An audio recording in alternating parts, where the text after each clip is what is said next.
Good evening, I am Professor John, and you are listening to the perfect video for sleep. Close your eyes and feel each breath lengthen while I guide you through the quiet origins of a storm that would soon engulf the world. Tonight, the soft cadence of history will soothe you as we trace the restless years when old resentments and new ideologies set the stage for catastrophe.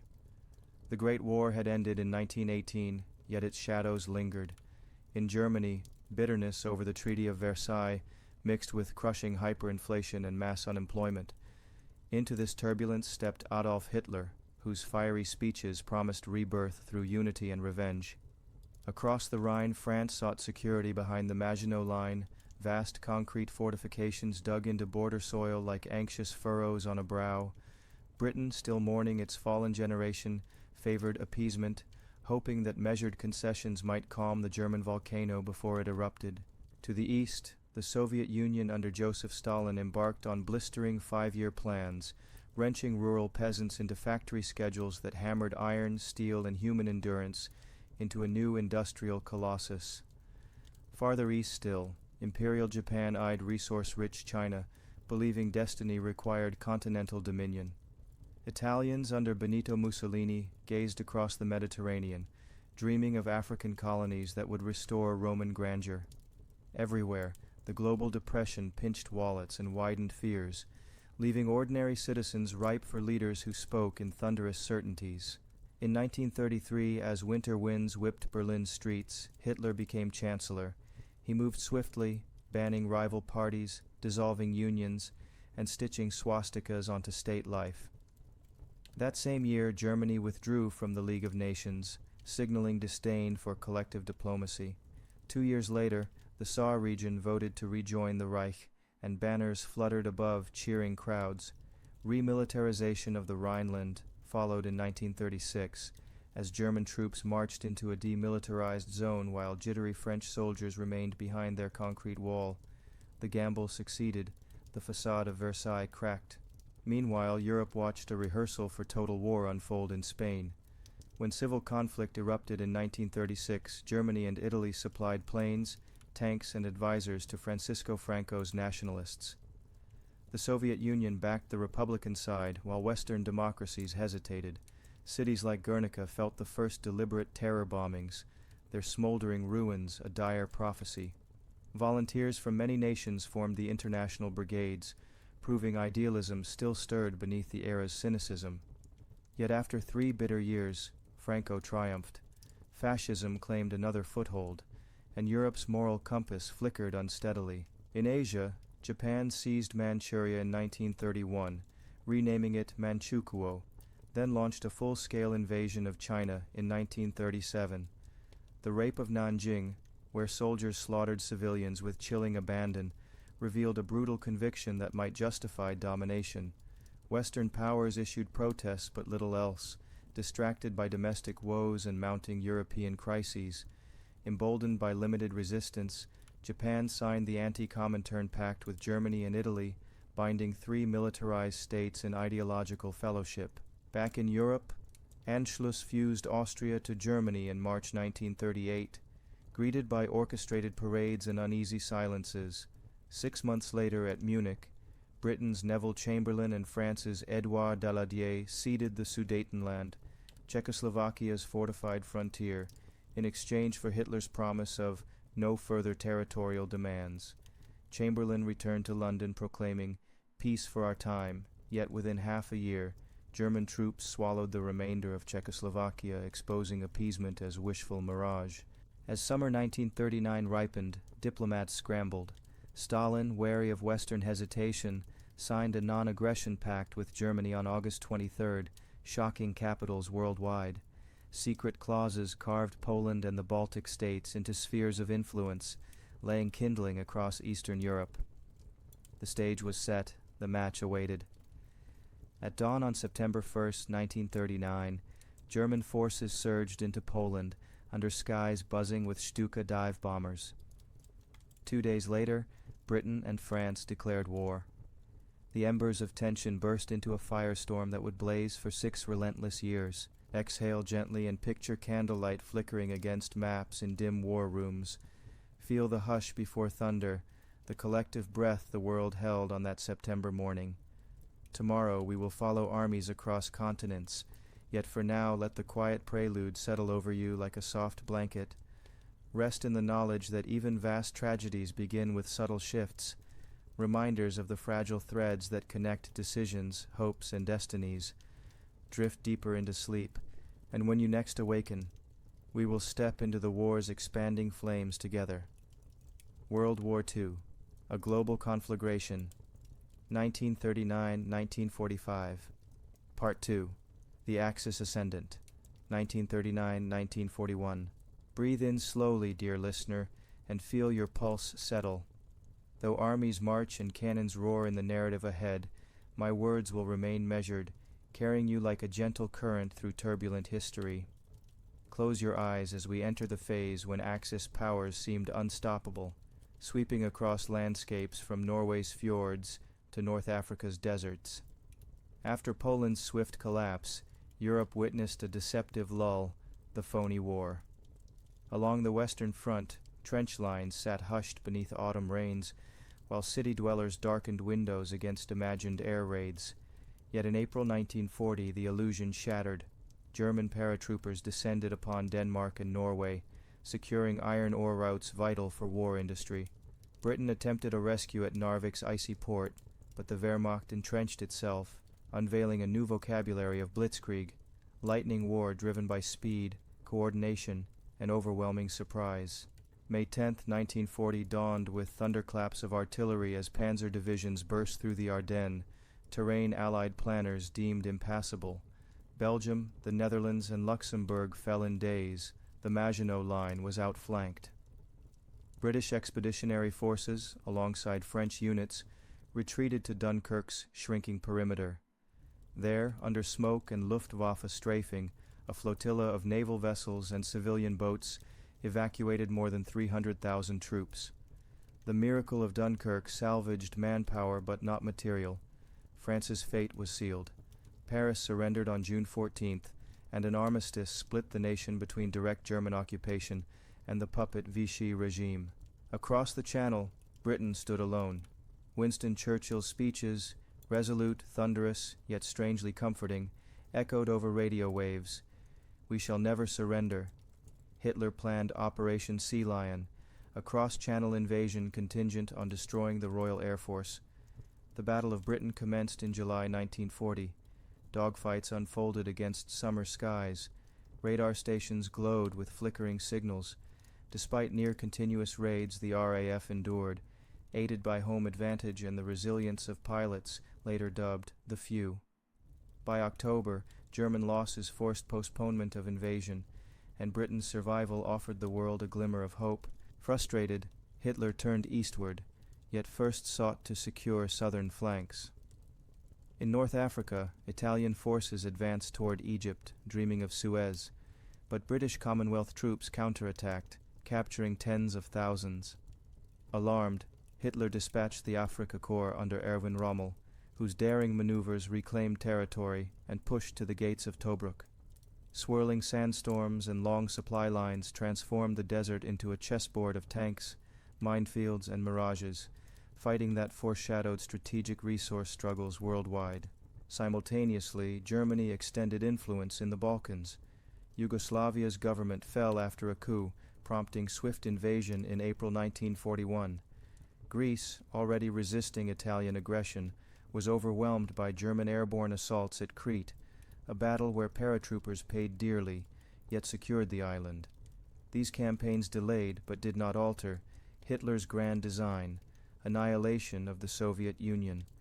Operation Barbarossa launched on June 22, 1941, deploying 3 million Axis soldiers across a 1,800-mile front.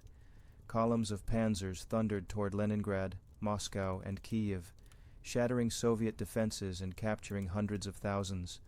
Villages burned. Refugees clogged dusty roads. The scale defied prior warfare. While Europe reeled, events in Asia accelerated.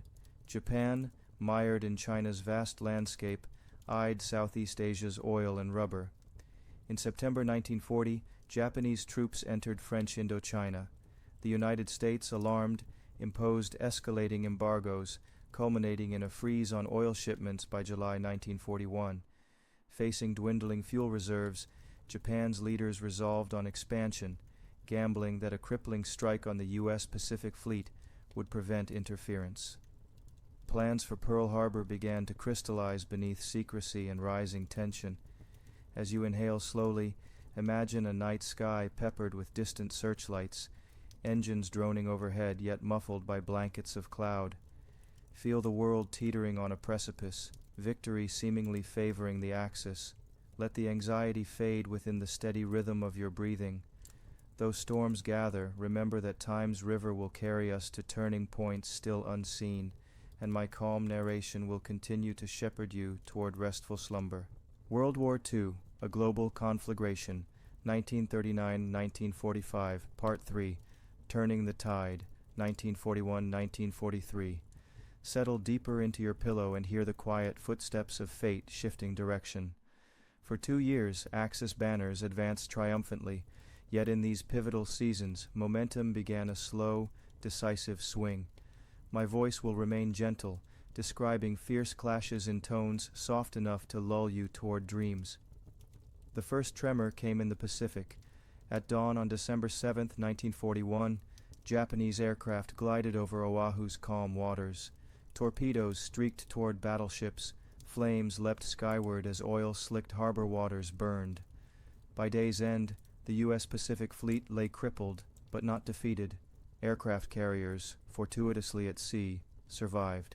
President Franklin Roosevelt addressed Congress the next day, calling December 7th a date which will live in infamy, and the United States declared war. 4 days later, Germany and Italy declared war on America, binding conflicts across hemispheres into one vast struggle. Japan swept across the Pacific, capturing Hong Kong, Singapore, and the Philippines, where General Douglas MacArthur's forces endured the brutal Bataan Death March. Yet amid rapid conquest, resilience sparked. The Doolittle raid in April 1942 sent 16 U.S. bombers over Tokyo, a symbolic ripple that shook Japanese confidence. In June, codebreakers deciphered Japanese plans targeting Midway Atoll. The ensuing battle saw U.S. dive bombers sink 4 Japanese carriers, irreversibly tipping naval balance. Midway marked a strategic turning point. Thereafter, Japan's expansion halted, and a grueling island-hopping counteroffensive began. On Guadalcanal's humid jungles, Marines landed in August 1942, securing an airstrip christened Henderson Field. For 6 months, vicious night assaults, naval battles, and disease ravaged combatants. When Japan withdrew in February 1943, Allied forces held their first major land victory in the Pacific, signaling a shift from defense to relentless advance. Across the Atlantic, British and American convoys, laden with food and tanks, braved U-boat wolf packs. Early 1943 introduced escort carriers, improved radar, and cracking of the Enigma code. Submarine sinkings skyrocketed, and Admiral Karl Dönitz conceded the Black May, withdrawing many U-boats from the North Atlantic.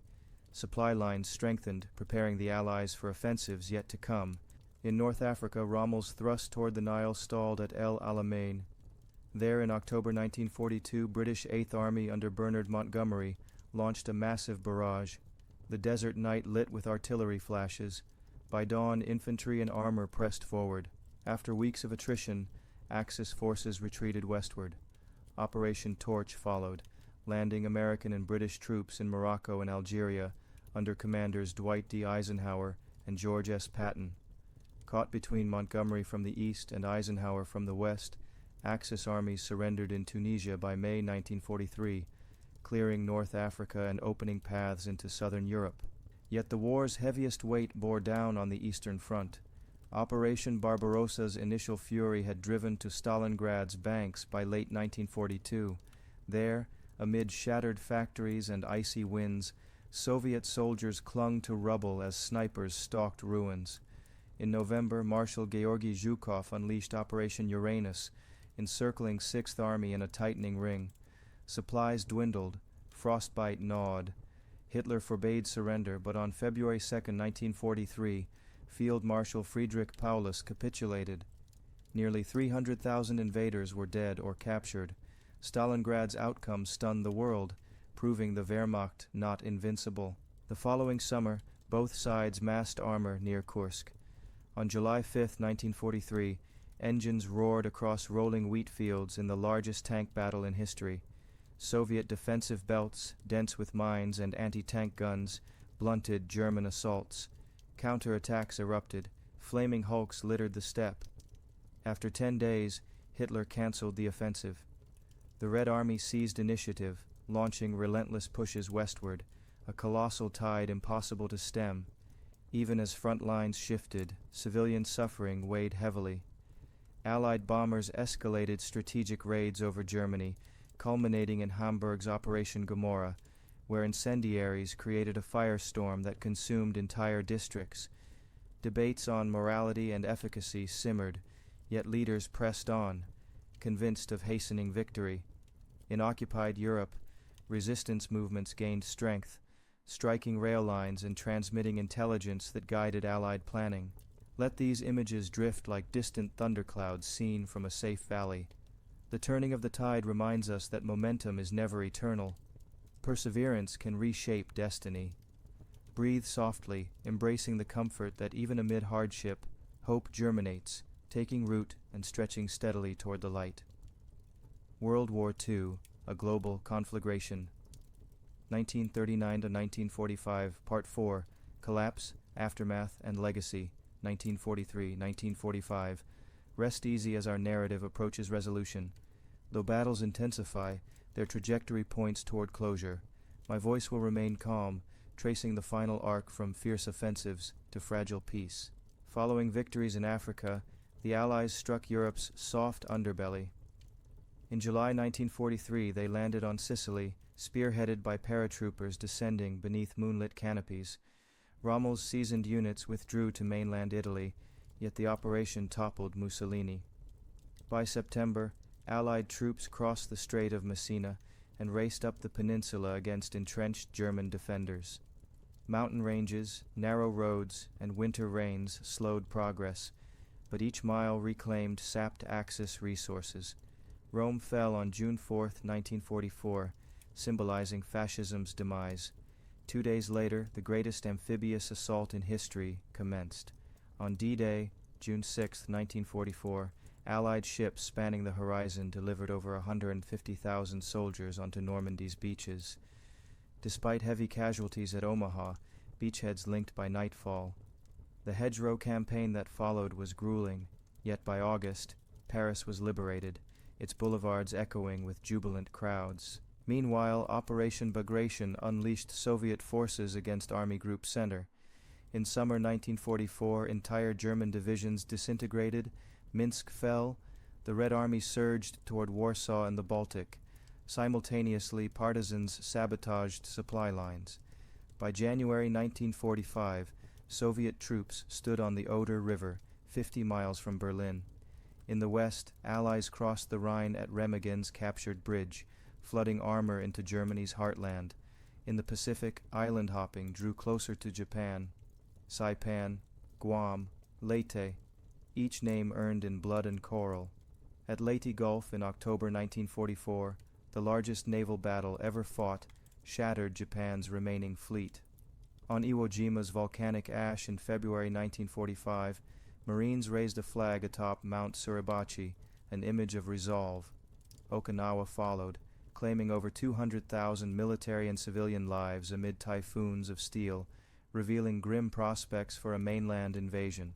Within Germany, Allied bombers targeted Dresden in February 1945, producing firestorms that sparked ethical debates lasting decades. As fronts closed, concentration camps lay exposed. Liberators at Majdanek, Auschwitz, and Bergen-Belsen confronted scenes of skeletal survivors and mass graves, evidence of genocide that stunned even battle-hardened soldiers. Newsreels later forced global audiences to witness atrocities, ensuring denial could never fully erase memory. April 1945 found Berlin encircled. In bunkers beneath shattered avenues, Hitler married Eva Braun, dictated a final testament, and took his own life on April 30th.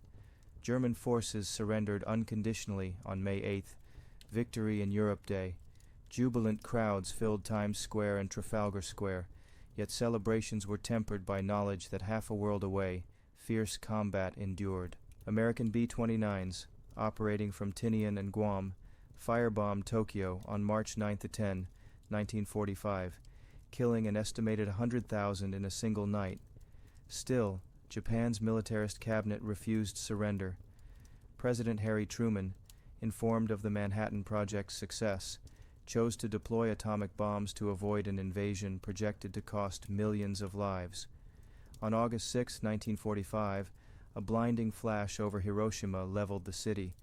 3 days later, Nagasaki suffered a similar fate.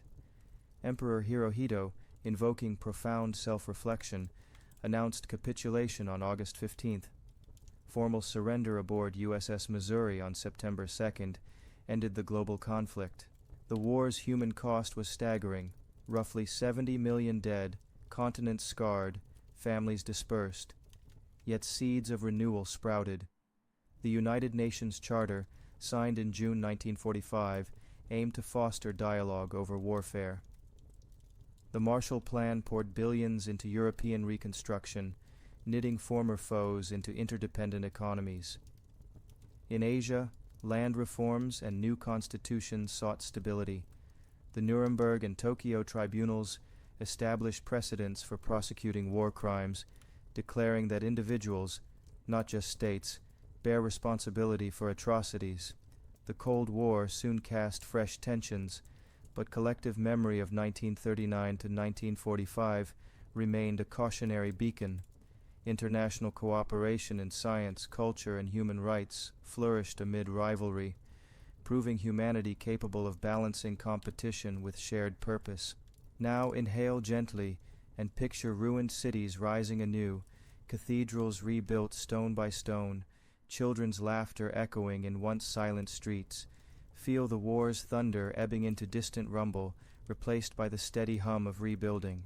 Every generation inherits both the wounds and the wisdom of those who came before. Ours carries lessons etched in bombed foundations and haunted melodies of remembrance. As our long voyage concludes, let gratitude ease you into deeper rest. Thank the countless individuals, soldiers, nurses, codebreakers, farmers, factory workers, whose efforts steered history toward peace. Honor the voices silenced, the dreams interrupted, and resolve to guard the fragile gift they secured. May your dreams unfold beneath clear skies, warmed by the knowledge that dawn follows even the darkest night. Sleep well, dear listener, under the gentle guardianship of history's hard-won peace. In the long, uneasy decade after the Great War, economic misery linked arms with wounded pride and marched millions toward authoritarian certainty. Factories went dark, wheat rotted in fields, and families traded heirlooms for coal. Into that gloom stepped leaders who offered not compromise but conviction. Mussolini prided himself on reviving Rome's glory. Stalin promised steel and tractors at any cost. Hitler fused racial myth with a jobs program larger than any the world had seen. By 1938, German rearmament consumed over half of state spending, autobahns threaded forests, and the Luftwaffe practiced formation bombing above Bavarian lakes. Unemployment, the ache that had hollowed the Weimar years, shrank until statistics glowed like propaganda posters, proof, many believed, that iron discipline worked where parliaments had failed. Nationalism supplied the fervor that spreadsheets could not. Uniforms turned citizens into marching columns, banners draped stadiums, teaching crowds to chant in unison. Textbooks recast neighbors as historical enemies. In Germany, children learned that the Polish corridor was an amputation that must be healed. In Poland, students traced a 1,000-year struggle to keep Western and Eastern empires at bay. Each side viewed Danzig, Gdansk to the Poles, not as a trading port, but as a symbol of dignity. Diplomats haggled over rail links and plebiscites, yet speeches on both radios grew sharper, the pauses between artillery production quotas shorter. By the summer of 1939, Berlin's 4-year plan had stockpiled fuel and ammunition enough for a campaign of weeks, not an attritional rerun of 1914. General Staff planners writing under the code name Fall Weiss choreographed 3 armored thrusts designed to meet at Warsaw like closing jaws. Signals officers rehearsed fast-switching frequencies. Quartermasters staged mock river crossings. Stuka pilots timed the wail of their sirens to coincide with bomb release, understanding that terror itself could break lines as surely as high explosive. Poland read the storm clouds, but misread the speed of the lightning.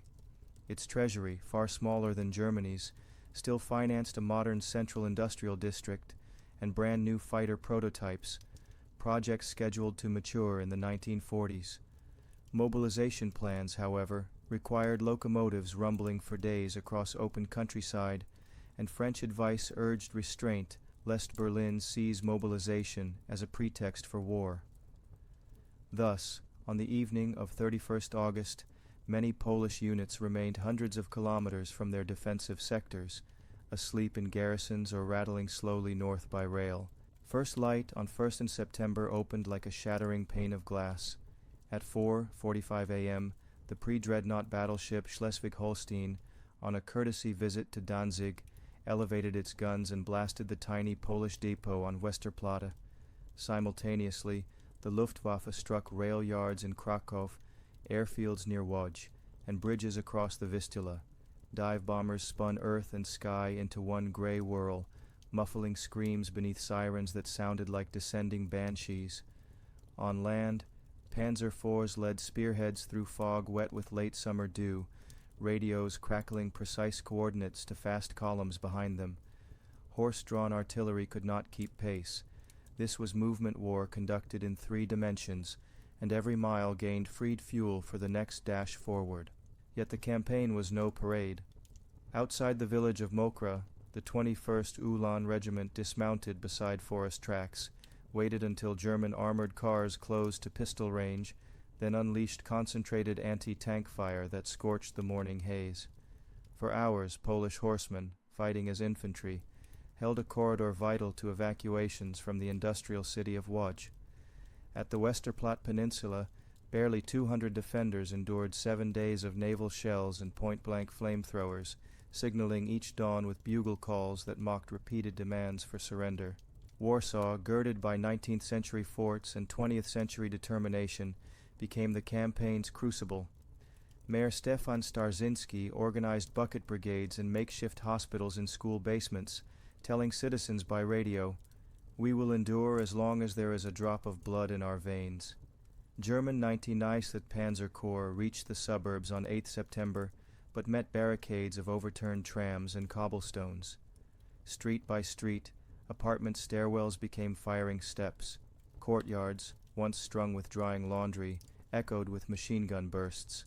The Luftwaffe responded by switching from precision raids to saturation bombing. Entire districts burned, yet the city refused the white flag.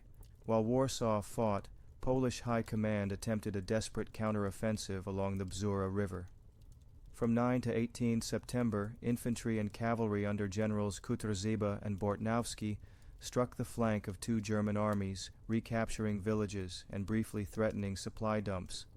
Surprised field officers radioed Berlin that the Poles are everywhere, but superior air power soon pinned attacking columns in open meadows, where bomb clusters fell as thick as summer hail.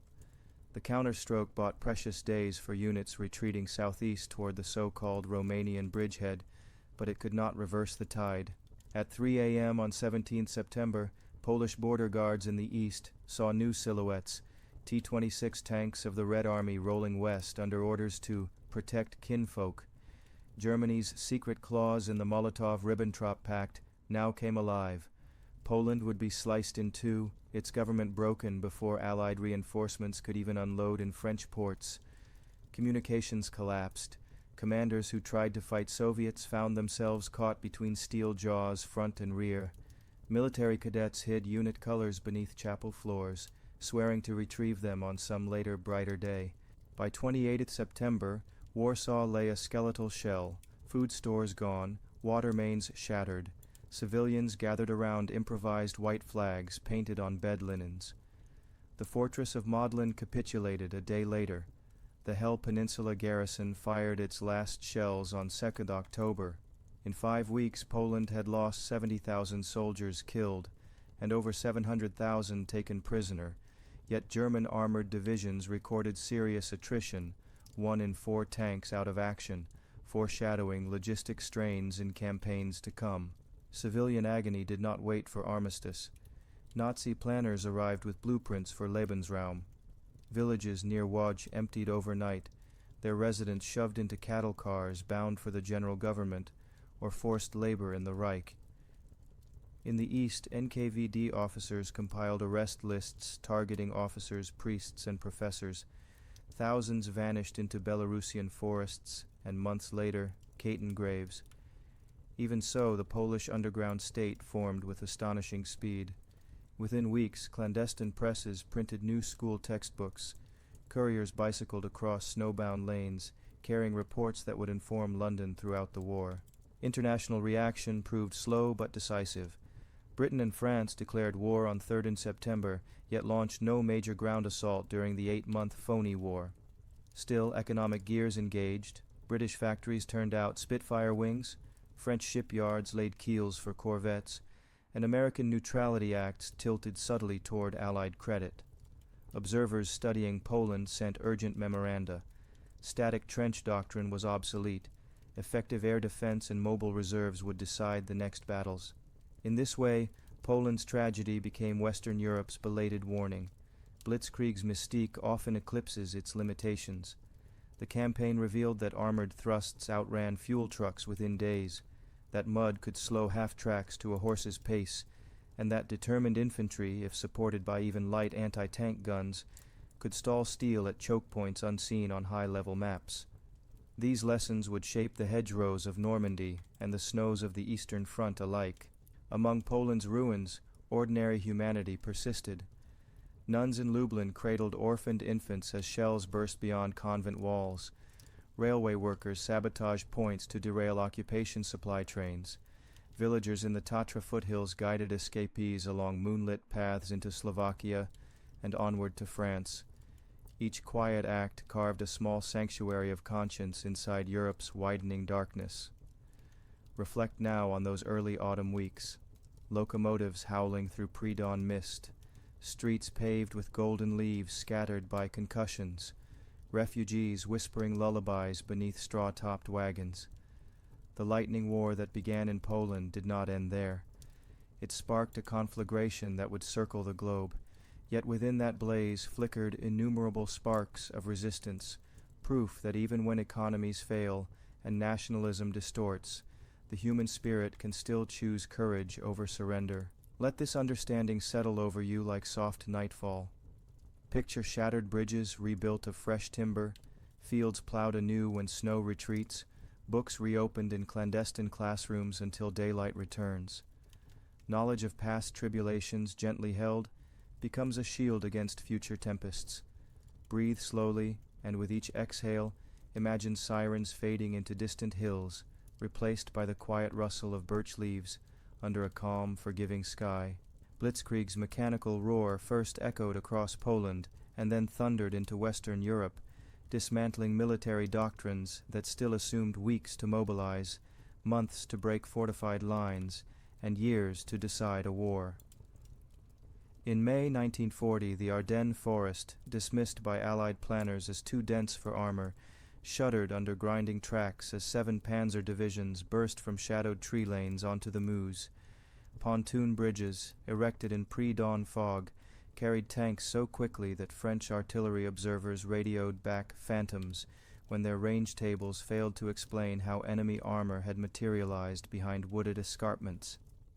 Within 48 hours, river defenses dating to the Great War lay behind German spearheads, and the psychological fracture line spread faster than any physical breach. The key to this tempo was synchronized movement in 3 layers. At ground level rolled the panzers themselves, Panzer III and early Panzer IV models, each fitted with a short-wave radio that let commanders shift direction within seconds of a fresh report. Behind them rumbled columns of motorized infantry and trucks and half-tracks, ready to fan out and seal pockets before defenders could reform. Above, He-111 and Ju-88 bombers stitched rail junctions into burning S-curves, while Bf-109 escorts prowled in concentric orbits, hunting any fighter brave enough to climb.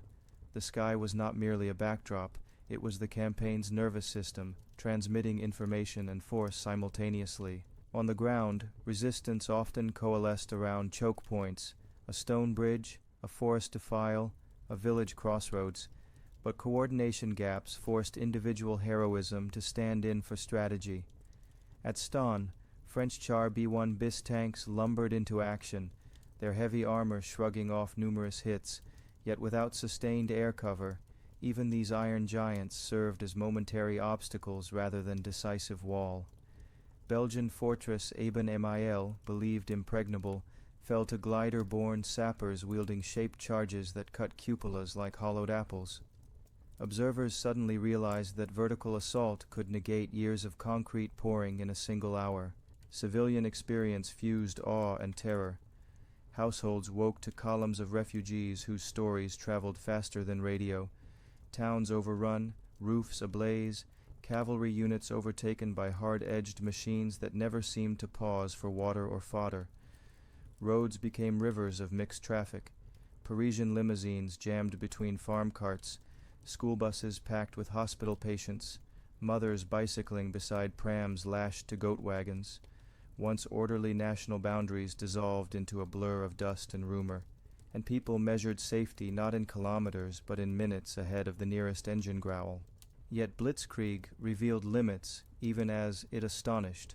Fuel convoys stretched to the horizon, and when thunderstorms reduced chalky tracks to sucking mud, advance units sometimes idled for hours, while mechanics jury-rigged traction aids from fence posts. Logisticians discovered that a single panzer division could consume 600,000 liters of fuel and tens of thousands of artillery shells in a week of continuous thrust. These appetites meant strategic objectives had to align with railheads, and when they did not, mobility choked on its own speed. Every captured depot therefore became as valuable as any captured bridge. The fall of France recalibrated global expectations. Newspaper editorials from New Delhi to New York declared the tank queen of modern battle and the bomber its royal herald. Neutral states sketched emergency budgets, Sweden laid minefields along Baltic inlets, Turkey ordered British hurricanes, the United States accelerated its peacetime draft. The concluding lesson seemed brutal and simple: either industrialize and integrate ground-air tactics, or risk national extinction within a single campaigning season. Across the English Channel, however, awaited a complication blitzkrieg had not yet tested: salt water ruled by another navy, and an intelligence network that turned raw electromagnetic pulses into minutes' worth of fighting altitude. Chain Home, the world's first operational radar line, consisted of squat concrete bunkers flanked by 110-meter steel masts whose rotating antennas swept the eastern approaches day and night. When a signal struck an aircraft's metal skin, echoes raced back to receiver towers, flickered onto cathode ray tubes as green blips, and granted Britain the precious gift of time. Time flowed through Fighter Command headquarters at Bentley Priory, where map tables marked with colored dowels tracked raids in real time. Filter officers reconciled multiple radar inputs, stripped duplication, and shouted coordinates to regional sector stations. There, controllers sat before telephone arrays, vectoring Spitfire and Hurricane squadrons onto interception courses, often determined only seconds earlier. This information cascaded compressed detection, decision, and action into a single chain often shorter than a bomber's run-up to its target. For pilots, radar's advantage translated into altitude.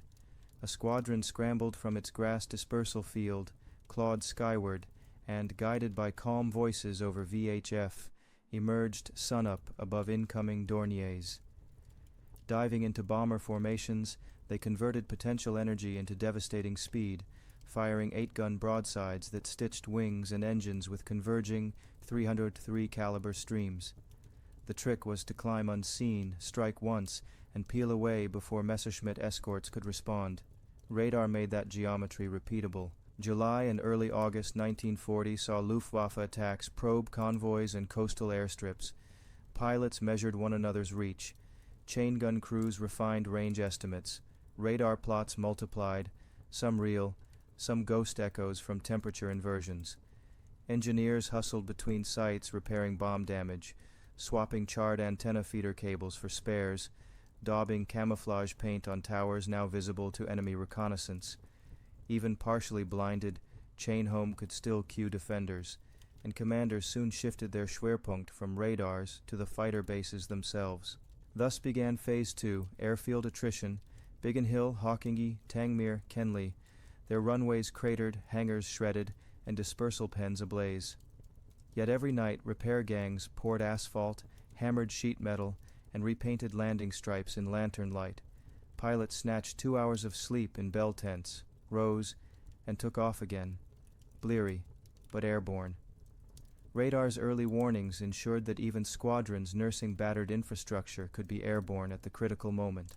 Pilot fatigue threatened to become Britain's true breaking point. Combat tours had no fixed limit. Veterans often flew 4, 5, 6 sorties a day.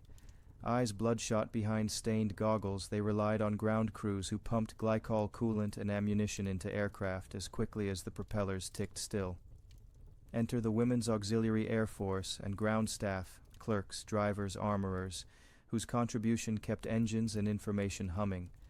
They transmitted wind speed and height of the cumulus layer, details that could tilt a dogfight's outcome.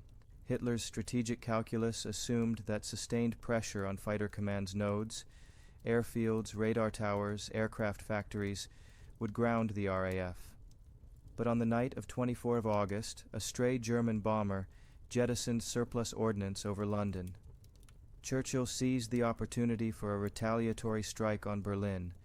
The psychological effect jarred Hitler's confidence. He redirected the Luftwaffe toward punishing Britain's cities, the start of the Blitz. While industrial centers suffered horrific firestorms, Fighter Command gained crucial respite to patch runways, rotate pilots off the line, and install Ever-Ranger Mark 7 radars that could track planes inland. September 15th became the battle's crescendo. Radar plots painted multiple bomber streams building over Calais. Sector stations scrambled nearly every serviceable fighter. Over the Thames estuary, contrails braided like frozen ropes. Bomb loads fell short or wide as formations broke under slashing attacks. By sunset, Luftwaffe losses had topped 60 aircraft, a scale unsustainable for a force operating at extended range. German invasion barges massed in Channel ports soon dispersed. Operation Sea Lion fell into indefinite postponement. Behind Britain's victory lay data as decisive as any dogfight. Chain Home transmitted in the meter band, allowing detection at 120 miles but poor low-altitude resolution. Complementary systems, searchlight control radar, coastal listening posts, observer corps spotters, filled gaps. Every scrap of information, whether electrical echo or farmer's sighting report, converged on Fighter Command's plotting tables. The battle thus foreshadowed an age in which sensor fusion would shape strategy from submarine detection to space-based missile warning. The aftermath carried dual narratives. Civilians endured nightly alarms, hastening to Anderson shelters or underground platforms as incendiaries turned town centers into incandescent crossroads. Yet the existential threat of invasion receded. Morale hardened. Art competitions and tea dances resumed inside sandbagged halls, and royal tours of bomb damage stitched a sense of shared ordeal.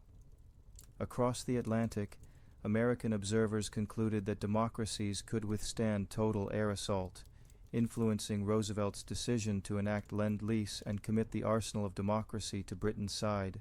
Technological acceleration did not pause. British labs pushed cavity magnetron research, shrinking radar wavelengths into the centimeter band. Night fighters received airborne intercept sets, coupling radar to gun sights for nocturnal duels against Heinkel intruders. The very science that saved Britain's daylight skies now ventured into darkness, previewing an electronics race that would define the remainder of the war and the decades beyond. Meanwhile, Luftwaffe doctrine grappled with lessons learned.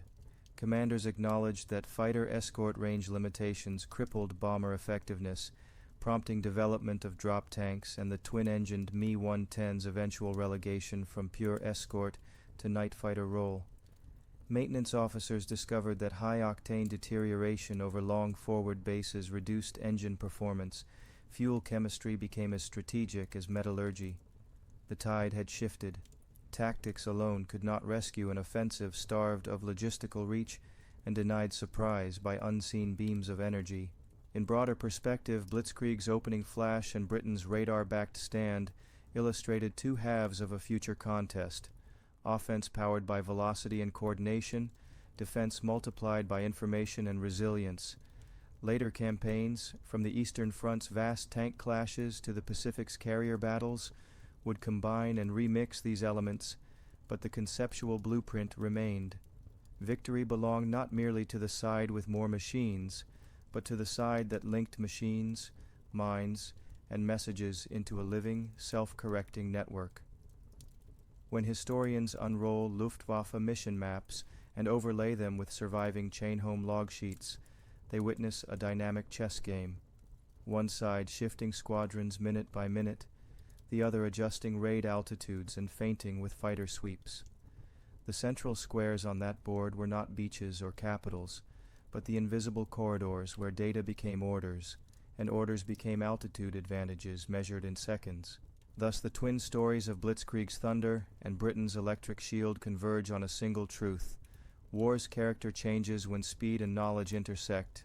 Tanks without fuel halt, aircraft without intelligence circle aimlessly, but innovation fused to organization can amplify scarce resources into decisive leverage.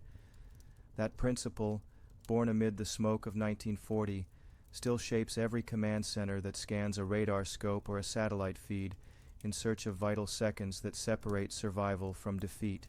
Operation Barbarossa. The Eastern Front opens the bloodiest arena, 22nd June 1941. 4 hours before sunrise on the longest day of the European year, 500,000 German soldiers stepped forward from their slit trenches and climbed into vehicles they had tuned for weeks in secret. In the pale twilight that lingers above the Pripyat marshes, engines coughed, warmed, and settled into low, predatory idles. Behind the noise, an almost ceremonial silence seemed to hang over the flat fields of rye. They were waiting, every man inside 3 vast armies, for the minute hand to touch 3:30. Then, without trumpet or declaration, an artillery ripple as wide as the horizon unsealed the greatest land invasion in recorded history. Telephone lines had already been cut.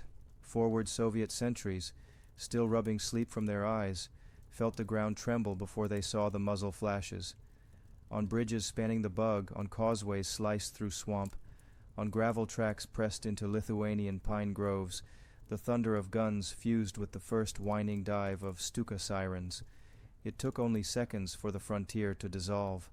The calendar said 22nd June 1941, but to every soul on that border it felt as if time itself had fractured, ushering in an era ruled by fire, steel, and unbridled ideology. The planners in Berlin had codenamed it Fall Barbarossa, borrowing the legend of Emperor Frederick, who they believed would rise from his enchanted sleep when Germany faced her greatest peril. Hitler inverted the myth. This new Frederick would not protect but conquer, would carve Lebensraum eastward so completely that future generations could walk from the Black Sea to the Urals without meeting a single voice that did not echo German words. The timetable he signed in December 1940 allowed 18 weeks for total victory. Red Army smashed west of the Volga, Soviet state collapsed, and raw materials flowing unhindered to fuel a 1,000-year Reich. To keep pace with that schedule, 3 army groups formed a trident. Army Group North under von Lieb would drive through the Baltic states, seize Leningrad, and link with Finland in a pincer that strangled the Gulf of Finland. Army Group Center, the most powerful, carried the decisive thrust. Guderian's and Hoth's panzers racing 2,000 kilometers along the Smolensk-Moscow axis, pocketing Soviet armies in giant cauldrons known to staff officers as Kesselschlachten, kettle battles, then planting the swastika atop the Kremlin spires. Army Group South under Rundstedt, reinforced by Hungarian, Romanian, and soon Italian divisions, would secure Ukraine's wheat and the coal of the Donets Basin before wheeling southeast toward the oil wells of Baku. The entire operation, Hitler insisted, must conclude before autumn mud or winter snows could slow his armor. Across the frontier, Stalin's Soviet Union projected strength while nursing deep apprehension. Industrial graphs boasted record tractor output. Parades on Red Square rolled out new T-34 and KV-1 tanks. Yet political purges had hollowed the officer corps, and intelligence warnings arrived faster than the leadership's willingness to believe them. Richard Sorge in Tokyo, the Lucy network in Switzerland, even German soldiers whispering to local peasants. Each channel signaled a midsummer invasion. Still, Stalin feared British provocation more than German treachery, and clung to the 1939 non-aggression pact. In the last hours of 21st June, a defector paddled across the Bug River to plead that attack was imminent. His captors phoned Moscow, and a weary censor, unwilling to roust superiors again, filed the report under routine. When the guns opened, the western military district staggered under a blow for which peacetime dispositions offered no shield. Soviet aircraft, wingtip to wingtip on forward airfields, erupted in orange fireballs as Luftwaffe fighters strafed row after row. By noon, almost 2,000 Red Air Force planes lay twisted on scorched tarmac, many destroyed before their crews reached the cockpits. Columns of refugees clogged every road heading east, peasant carts piled with mattresses, factory workers herding goats between artillery convoys, bewildered toddlers hoisted atop suitcases. On day 2, fast German units reached Brest-Litovsk, where Soviet defenders fought room to room inside the 19th century fortress for a full week, defying expectation that breakthroughs would remain bloodless. Yet breakthroughs they were. Army Group Center's twin spearheads, pushing through Białystok and Minsk, encircled 4 Soviet armies in the first 10 days. Confusion reigned among Soviet radio nets. Orders bounced between headquarters that already lay in enemy hands. Commissars tried to enforce discipline while telephone poles toppled behind them. Whole rifle divisions vanished into smoky pockets. Those who slipped the encirclement often traded rifles for shovels, scratching slit trenches outside Smolensk within hours of escape. The German timetable at this stage appeared uncannily prophetic. Behind the front, a different machinery awoke, the ideological engine of annihilation. Heinrich Himmler's SS deployed Einsatzgruppen to follow advancing infantry. Officially assigned to security, they interpreted security as the systematic murder of Jews, Roma, political commissars, and any civilian suspected of resistance. In wooded ravines near Białystok, outside Vilnius's Ponary pits, beside Kiev's enormous Babin Yar gorge, firing squads executed tens of thousands. The Holocaust by bullets began not in gas chambers but on these freshly conquered fields, each massacre both a crime and a grim rehearsal for mechanized killing yet to come. By early July the advance slowed, not from Soviet counterattack but from sheer distance. Fuel lines stretched. The soft loam of Belarus crumpled under caterpillar tracks into dust that clogged radiators. Thunderstorms turned forest clearings into axle-deep mud. Nevertheless, Smolensk fell on 16th of July after fierce urban combat. With the Dnieper River behind them, German generals looked toward Moscow only 400 kilometers east and believed the war nearly won. At Hitler's headquarters, celebration mixed with dispute.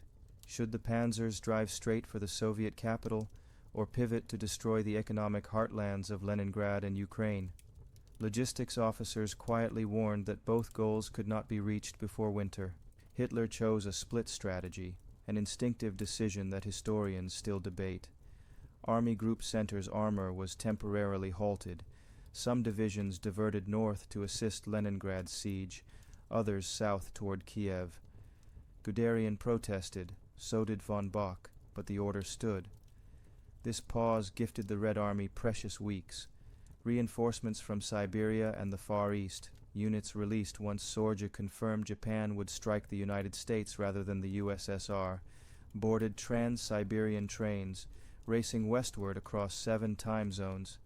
Soviet factories dismantled under bombardment, reassembled beyond the Urals at Magnitogorsk, Chelyabinsk, and Sverdlovsk.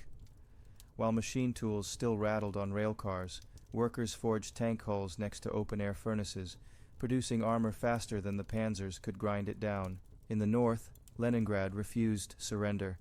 Between September and December, German and Finnish armies pincered the city, severing land routes to the rest of Russia.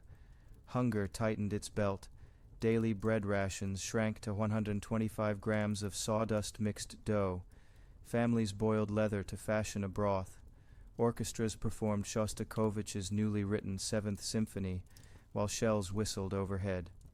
Across Lake Ladoga, barges and ice roads nicknamed the Road of Life ferried grain and evacuated children under perpetual artillery glare.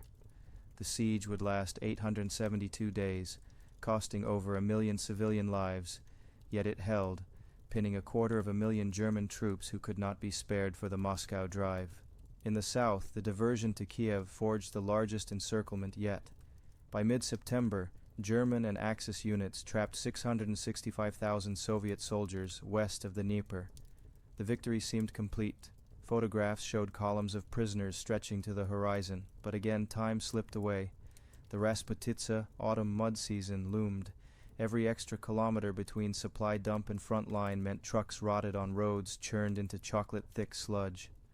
When Army Group Center finally resumed its push toward Moscow in Operation Typhoon, daylight hours had shortened, and the first frosts silvered meadowgrass.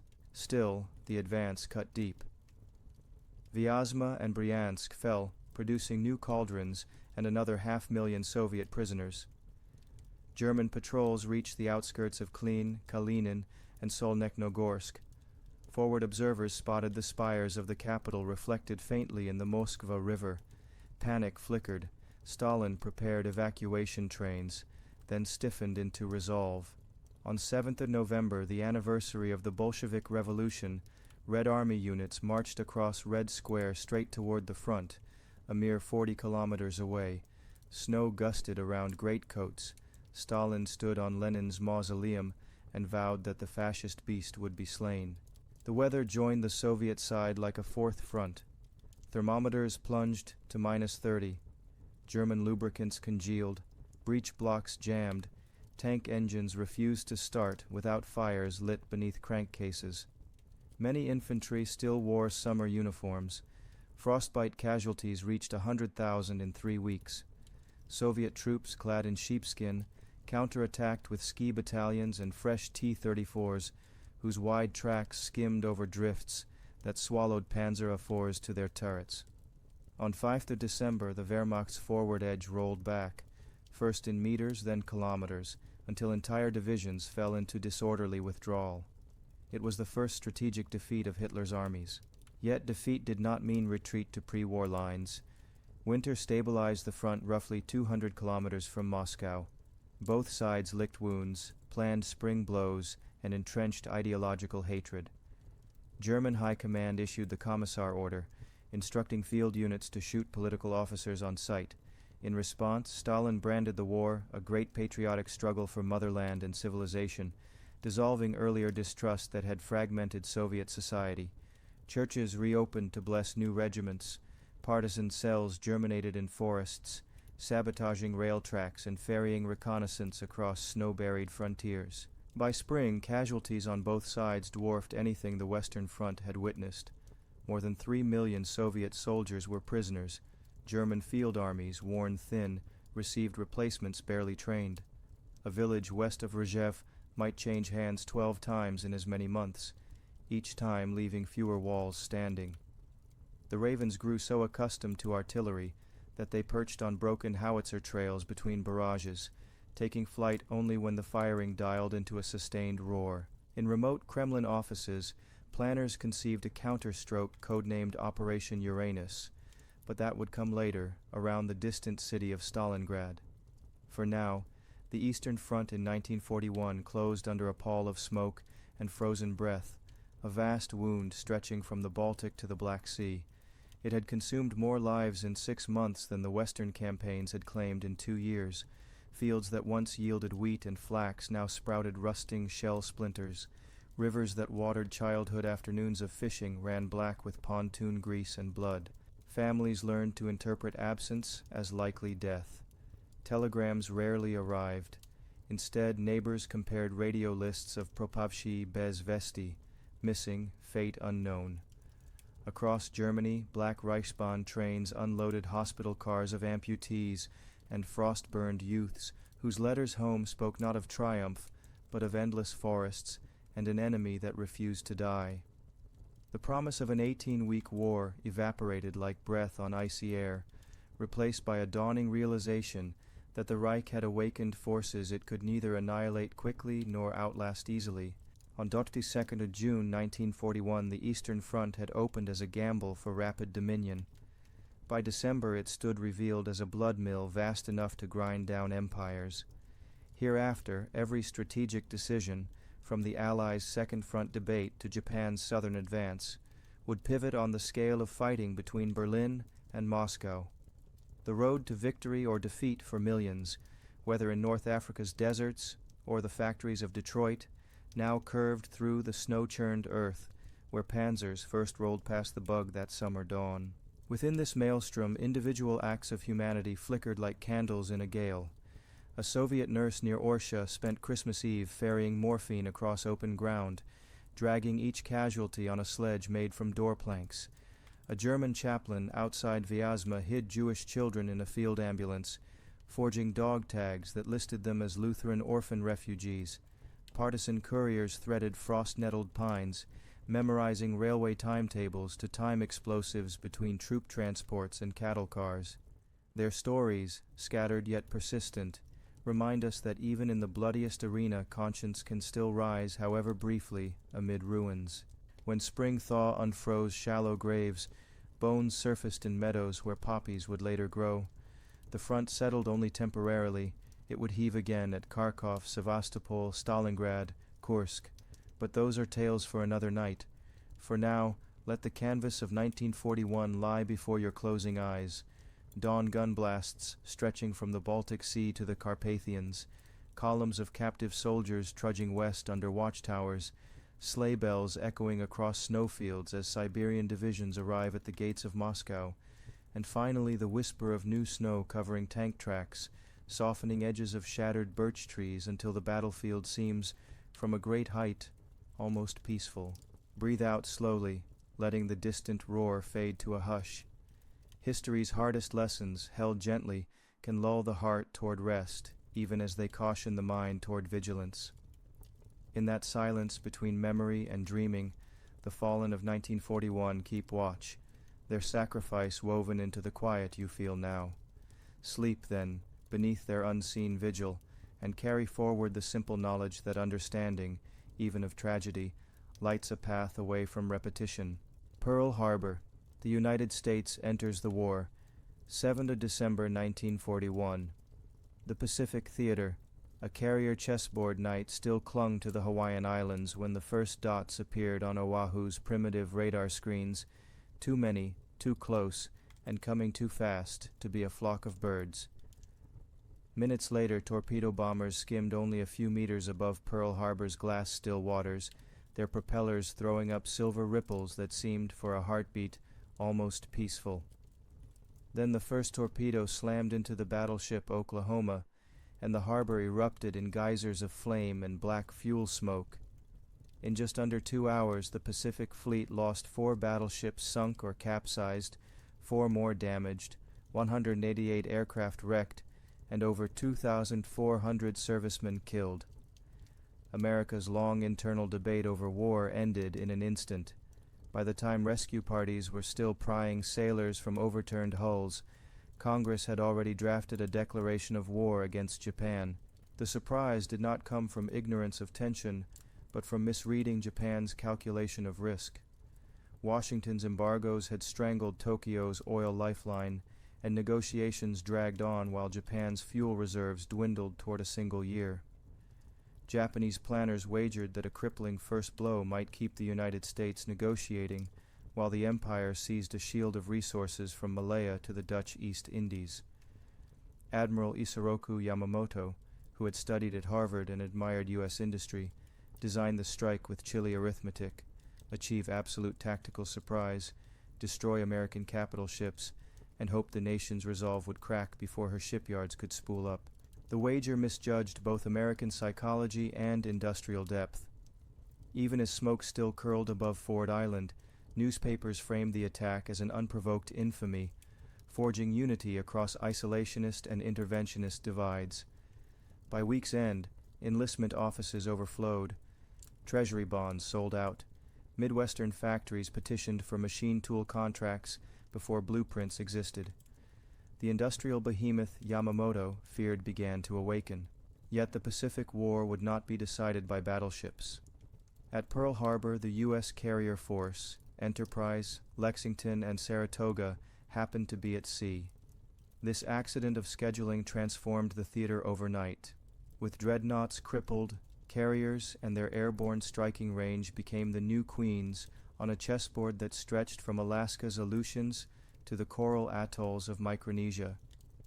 Sea power was now air power, and the comparative anatomy of carrier groups, flight deck length, elevator speed, sortie turnaround time, would dictate fortunes far more than armor thickness ever had. Japan opened the next moves with dazzling tempo. While Americans counted their dead, Japanese task forces lunged south and west, capturing Guam, Wake, Hong Kong, and Singapore in rapid succession. Java Sea battles shattered the patchwork ABDA, American, British, Dutch, Australian fleet, and on the Philippines' Bataan Peninsula, exhausted defenders finally surrendered after a brutal 99-day siege. The rising sun banner now flew over an empire stretching 5,000 miles, protecting tin, rubber, and, most crucial, oil. Yet behind the map's crimson spread crept a growing logistical strain. Every new conquest widened supply lines that depended on merchant tankers, increasingly vulnerable to U.S. submarines. Carrier warfare forced admirals to think in probabilities and vectors rather than visible horizon lines. Opposing fleets might never sight each other's hulls. Instead, scouts in fragile floatplanes or long-range flying boats hunted through cumulus billows, radioing back bearings measured against empty ocean. Once contact plots appeared, each side launched deckloads of dive bombers and torpedo planes that raced hundreds of miles, navigated by slide rule, and attacked ships they had never seen from a cockpit at takeoff. Victory belonged to whichever side located first and struck hardest before the enemy's own waves could arrive, a lethal feedback loop of reconnaissance and counter-reconnaissance where minutes mattered. The Battle of the Coral Sea in May 1942 proved the formula. Japanese forces aiming at Port Moresby clashed with U.S. carriers Lexington and Yorktown in the first naval engagement fought entirely by aircraft. Both sides lost a carrier, but the Japanese withdrew, turning back their southernmost advance. A single month later came Midway, the fulcrum battle that shifted initiative for good. There, codebreakers in a basement at Pearl deciphered enough of Japan's plan to let Admiral Chester Nimitz position his 3 available carriers north of Midway Atoll. When Japanese bombers struck the island, American dive bombers arrived over the enemy carrier decks at the exact moment their protective fighters were refueling. In 10 minutes of blinding explosions, 4 Japanese fleet carriers, Akagi, Kaga, Soryu, and Hiryu, were mortally hit. The Imperial Navy had lost the core of its offensive air arm, along with irreplaceable pilots seasoned since China and Pearl Harbor. From Midway onward, the chessboard tipped. Japan retained numerous smaller carriers, but her shipyards could not match the Essex-class hulls that would soon slide off American ways at the cadence of one every 6 weeks. Meanwhile, Guadalcanal's torturous half-year struggle showed that ground and sea campaigns were now inseparable. Whoever controlled Henderson Field could dictate daylight skies over the slot, starving the opponent's transports at night. The island became a grinding marathon of carrier air groups, leapfrogging exhaustion, warship barge-busting runs, and infantry assaults through malarial jungle, a microcosm of Pacific warfare's triangle of air, sea, and land. Carrier chess also extended to submarine moves hidden beneath the surface. U.S. boats, once hampered by defective torpedoes, eventually strangled Japan's merchant fleet, sinking tankers faster than petrochemical plants in Borneo could refill them. By late 1944, fuel shortages confined the surviving Japanese carriers to port. their once prized decks now training grounds for inexperienced aviators short on both flight hours and gasoline. Technology evolved with Darwinian speed. Early war D-rated torpedo bombers gave way to Grumman TBF Avengers, carrying radar-guided weapons. Hellcat fighters with folding wings packed twice the punch into hangar bays. Escort carriers mass-produced from converted oil tanker hulls created mobile airfields that shepherded convoys and provided ground support umbrellas for island assaults. The Pacific became a lattice of overlapping air cover, each leapfrog base enabling the next, until Mariana airfields lay within B-29 radius of Tokyo itself. Japan's countermeasure was desperation turned to doctrine, the kamikaze. Pilots, many barely out of high school, took off knowing their one-way dive fused plane and bomb into a single weapon. Off Leyte Gulf and later Okinawa, they inflicted grievous damage. U.S. carriers listed. Destroyers vanished in blossoms of white spray. But even suicide tactics could not offset mounting industrial asymmetry. American yards replaced damaged flight decks with modular sections. Pilots rotated home after combat tours to train newcomers. Radar-directed picket ships queued interceptors farther out with each passing month. By mid-1945, the board's last squares narrowed to Japan's home islands. Carriers now operated in vast fast carrier task forces, Task Force 58, then 38, projecting air power so relentlessly that sorties sometimes launched every 90 minutes around the clock. Massed strikes burned refinery complexes, airframe plants, and finally the naval anchorages at Kure, where Japan's last battleships lay immobilized for want of fuel. The campaign culminated not in a towering fleet action, but in nuclear shocks at Hiroshima and Nagasaki, delivered by land-based bombers but enabled by the carrier umbrella that had severed Japan's arteries. Pearl Harbor had begun the Pacific War as a gambler's roll of the dice. 4 years later, the carrier chessboard revealed that mastery of mobility, information, and production outweighed the boldest opening strike. The United States entered the conflict with 7 fleet carriers. It ended with nearly 100 fleet and escort carriers combined, an armada able to blanket half a hemisphere in angled deck air power. Japan, birthplace of the daylight carrier strike, surrendered with almost none operational, her once revered naval aviators largely fallen in the waves they had dominated at dawn on 7 December 1941. In that arc from shock to ascendancy, the Pacific taught a permanent lesson. Oceans are not moats but highways, and the power that controls the moving airfields upon them dictates the rhythm of war and peace alike. Stalingrad and Kursk, turning the tide on the Eastern Front. The Volga shimmered like a drawn blade beneath the August sun of 1942, when German spearheads first sighted the pale riverbank towers of Stalingrad. To Hitler, this city carried Stalin's name and therefore priceless propaganda value. To Soviet commanders, it was the hinge that kept the Red Army's southern flank clamped to the oil fields of the Caucasus. Yet no strategist on either side fully grasped how the fight about to unfold would realign the entire war. The struggle for Stalingrad and the armored storm at Kursk 6 months later did more than halt the Wehrmacht. They transferred initiative, momentum, and ultimately strategic imagination to the Red Army. Stalingrad's layout favored neither side. It stretched ribbon-thin along the west bank of the Volga, just 40 kilometers long and at points only 800 meters wide. That meant German artillery on one side could shell the riverbank, while Soviet reinforcements, ferried across under night's cloak, could step straight into front-line trenches the moment they landed. Lieutenant General Vasily Chuikov, given command of the city's 62nd Army, vowed to hug the Germans close. So close, in fact, that Stuka dive bombers risked hitting their own troops if they continued large-scale strikes. Street by street the Germans advanced, but each fresh gain narrowed into brutal house-to-house engagements, where ruins negated panzer maneuver and reduced combat to grenades at stairwell corners. Factories became fortresses. The Red October steel plant, the Dzerzhinsky tractor works, and Barricadi ordnance yards turned into self-contained battle planets. Workers' assembly lines shut down one shift and reopened the next to fire rifles from assembly pits, or roll half-completed T-34 hulls forward as improvised pillboxes.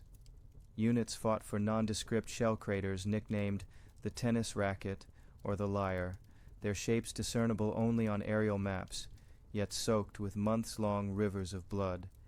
In a brutal twist of industrial irony, slag heaps provided the ore for shells that smashed furnace halls mere meters away. By mid-October, German assault groups reached the Volga in 2 sectors, splitting Chuikov's army. Soviet journalists telegraphed to Moscow that the last 5 factories are in flames. Inside Hitler's Wolfschanze headquarters, victory bulletins were drafted. But to win Stalingrad outright, the Wehrmacht needed fresh reserves to widen those corridors and prevent flanking counterattacks. Instead, Paulus's flanks were held by Romanian 3rd and 4th Armies, their trenches thinly manned, their anti-tank guns inadequate against swarming T-34s. On 19 November 1942, while snow dusted the steppe and river ice began to form, Soviet fronts north and south of the city launched Operation Uranus. Wave after wave of armor and infantry, covered by Katyusha rocket batteries whose screaming salvos echoed across open fields, shattered the Romanian lines within hours. German liaison officers radioed urgent requests for withdrawal. High Command, constrained by Hitler's no-retreat order, refused. By 23 November, Soviet pincers met at Kalach, 90 kilometers west of Stalingrad, sealing 6th Army inside a pocket 40 kilometers wide. The Kessel. The encirclement formed what German maps labeled a Kessel, a cauldron. 250,000 soldiers plus thousands of Hiwis, Soviet auxiliaries, railway workers and field hospital staff suddenly depended on air supply in the midst of the Russian winter. Goering promised the Luftwaffe would lift in at least 300 tons of provisions daily. In practice, the airlift rarely delivered a third of that, and then only when blizzards cleared enough runway space. Horses were slaughtered for protein. Men gnawed frozen bread rations measured in grams. Field hospitals overflowed with frostbite casualties who chose amputation over gangrene. Soviet forces tightened the ring, retaking factory ruins by night while artillery pounded the shrinking perimeter by day. On 12 December, Field Marshal von Manstein launched Operation Winter Storm, a relief attempt spearheaded by 4th Panzer Army, but it stalled near the Mishkova River after bitter fighting with fresh Soviet tank corps. The corridor never opened. Paulus radioed Berlin requesting permission to surrender. Hitler promoted him to field marshal and reminded him none had ever capitulated. 8 days later, on 2 February 1943, Paulus surrendered anyway, signaling the end of the Kessel. Fewer than 91,000 emaciated survivors trudged into captivity. Less than 5% would ever see Germany again. Stalingrad's psychological shock radiated worldwide. Axis allies reconsidered commitments. Neutral Turkey edged closer to the Allies. Roosevelt hailed a mutiny of fate itself. Most importantly, Soviet soldiers along the 2,000-kilometer front sensed a tremor in the earth, proof the Wehrmacht could be beaten. The Red Army, once reactive, now talked of initiative. Interlude, rearmament, and reorganization.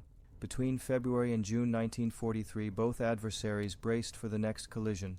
Soviet industry, transplanted east of the Urals, achieved astonishing output despite primitive conditions.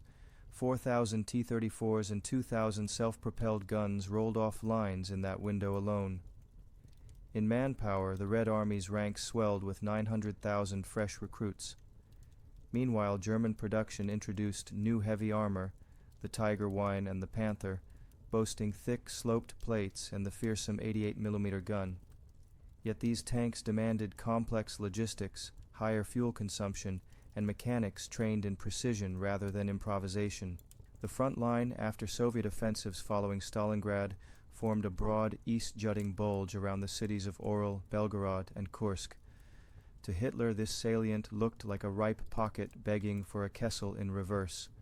To Soviet cloaked intelligence, thanks to British ultraleaks and radio intercepts, it looked like the perfect trap. Stalin's generals, Zhukov, Vasilevsky, and Rokossovsky, argued for a defensive plan that would absorb the German thrust, bleed it dry, and then counterpunch. Stalin, newly respectful of staff caution after 1941's disasters, agreed, albeit impatiently. Operation Citadel and the Fires of Kursk. At dawn on 5th of July 1943, 900 German heavy guns opened along a 300-kilometer front. Armor columns from Army Groups Center and South, nearly 3,000 tanks, including 146 Tigers, lurched forward into waist-high wheat. But the Red Army had spent 2 months converting the salient into the most elaborate defensive complex in military history. 9 successive belts of trenches, anti-tank ditches, minefields laid at a density of 1,500 per kilometer, and camouflage networks woven so thick they became micro-forests of painted burlap. German engineers crawled under wire to clear lanes. Sappers raced T-34s to plant fresh mines in the gaps. Panther gearboxes failed under sudden acceleration. Tigers, unstoppable on level ground, bogged in soft earth or pivoted too slowly to counter flank shots. Air support meant to crush Soviet artillery met swarms of Yak and Lay-5 fighters vectored by increasingly sophisticated radio direction. By dusk on Depois 1, the northern pincer had advanced a mere 10 kilometers. The southern attack, led by Erich von Manstein's 4th Panzer Army, fared better, gouging a salient toward the small railway station of Prokhorovka. There, on 12th of July, unfolded one of history's largest single-day armored clashes. Soviet 5th Guards Tank Army hurled 500 T-34s and T-70s against fewer than half that number of German tanks emerging from an early morning fog. The close distance, sometimes 50 meters, neutralized German gunnery advantages. Tanks rammed, turret ring sparks flying, while infantry dismounted to throw anti-tank grenades under track skirts. By nightfall the field smoldered with hundreds of burned-out hulks, but German progress had stalled completely. Simultaneously, over the northern shoulder of the salient, Soviet Steppe and Bryansk fronts launched Operations Kutuzov and Rumyantsev, hammering German flanks around Orel and Belgorod. Within days, what had begun as an ambitious German pincers maneuver flipped into a Soviet offensive rolling west on a 700-kilometer axis. On 5 August, Red Army vanguards re-entered Orel and Belgorod. That evening guns thundered a 96-round salute in Moscow, broadcast nationwide, a first in the war, marking the liberation, a new strategic reality. The Wehrmacht never regained full initiative after Kursk, losses in tanks, around 300 irrecoverable, and, crucially, veteran crewmen could not be offset by factories now bombed daily by Allied heavy bombers. Soviet industry, by contrast, replaced its 1,500 lost tanks inside 6 weeks and fielded new rifle divisions faster than front staffs could re-equip them. The entire strategic calculus inverted. Germany fought to delay. The Soviet Union fought to accelerate. Through the autumn and into the winters of 1943-44, Soviet fronts smashed across the Dnieper, liberated Kiev, and re-entered pre-war national borders. Stalin, once a leader chastened by disaster, now strode conference platforms in Tehran beside Roosevelt and Churchill, dictating terms for a post-war Europe he could plausibly help shape rather than merely plead for. But payback ran deeper than grand strategy. Soldiers who had frozen outside Moscow or starved in Stalingrad's rubble now marched through recaptured villages, hoisting children atop T-34 turrets, handing out American Lend-Lease chocolate, pointing to smoke on the western horizon and calling it home in sight. For them, the Volga and the Kursk steppe were not merely turning points. They were the graves of fear itself. Meanwhile, German diaries turned bleak. Infantrymen, once convinced of inevitable victory, wondered why armored trains carried wounded eastward at night to spare civilian morale, or why civilian morale required sparing at all if victory remained inevitable. Officers tallied missing Tigers, discovered promised replacements weeks late, and suddenly realized the battle maths no longer computed. Legacy of the double turning point. Stalingrad demonstrated that dogged defense, if coupled with wide flank mobility, could annihilate an enemy army. Kursk showed that Soviet planning had matured into an orchestra of intelligence, engineering, air-ground coordination, and strategic patience. Together, they formed a hinge on which the entire Eastern Front swung from reactive desperation to inexorable advance. They also reshaped global perceptions. Allied strategy. Churchill and Roosevelt, witnessing Soviet momentum, accelerated plans for a Western front to prevent Europe falling entirely under Red influence. Axis morale. Romanians, Hungarians, and Italians began to hedge allegiances. Finland pursued armistice overtures. Military doctrine. Deep battle theory, shelved in 1941, resurfaced in Soviet academies, emphasizing operational shock, delivered by tank mechanized groups, following massive artillery preparation, principles that would dominate Warsaw Pact thinking for decades. Memory and myth. Post-war commemorations within the USSR immortalized Stalingrad and Kursk as twin altars of sacrifice and triumph, teaching generations that Mother Russia's fate could pivot on the endurance of factory workers or a trench line cut through fertile earth. A gray dawn settled over the steppe on 15 August 1943 as Soviet sappers began marking minefield lanes with white-painted stakes for the next phase westward. Crickets clicked among burned hulls. Larks circled where months earlier shell bursts had scoured the air. Atop a ridge near Prokhorovka, a lone T-34 wreck, turret thrown yards away, cast a long shadow into wheat regrowing between track grooves. That shadow stretched symbolically toward the Dnieper, the Vistula, and 2 years on, Germany's own river Elbe.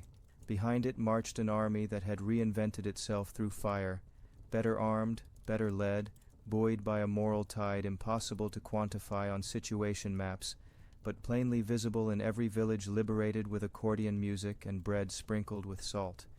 The Wehrmacht, still formidable, now moved backwards along roads it had laid out in triumph, counting bridges it once captured and now must destroy.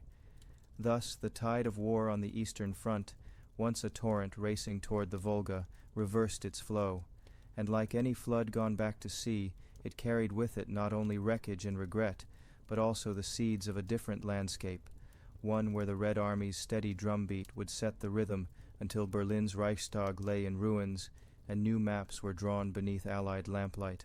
Operation Blue had opened that summer with breathtaking reach. German Sixth Army under Friedrich Paulus crossed the Don, smashing through thin Soviet screens and driving dust plumes 50 kilometers deep each day. En route lay steppe villages that had known peace for centuries. Within hours they became dressing stations and ammunition dumps.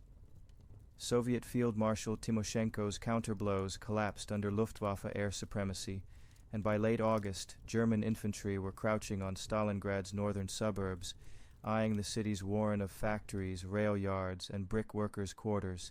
Normandy, D-Day, 6th June, 1944.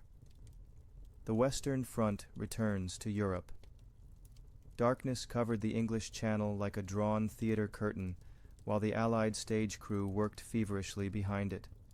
Months of stockpiling had filled every available meadow, orchard, and disused rail siding from Cornwall to the Wash.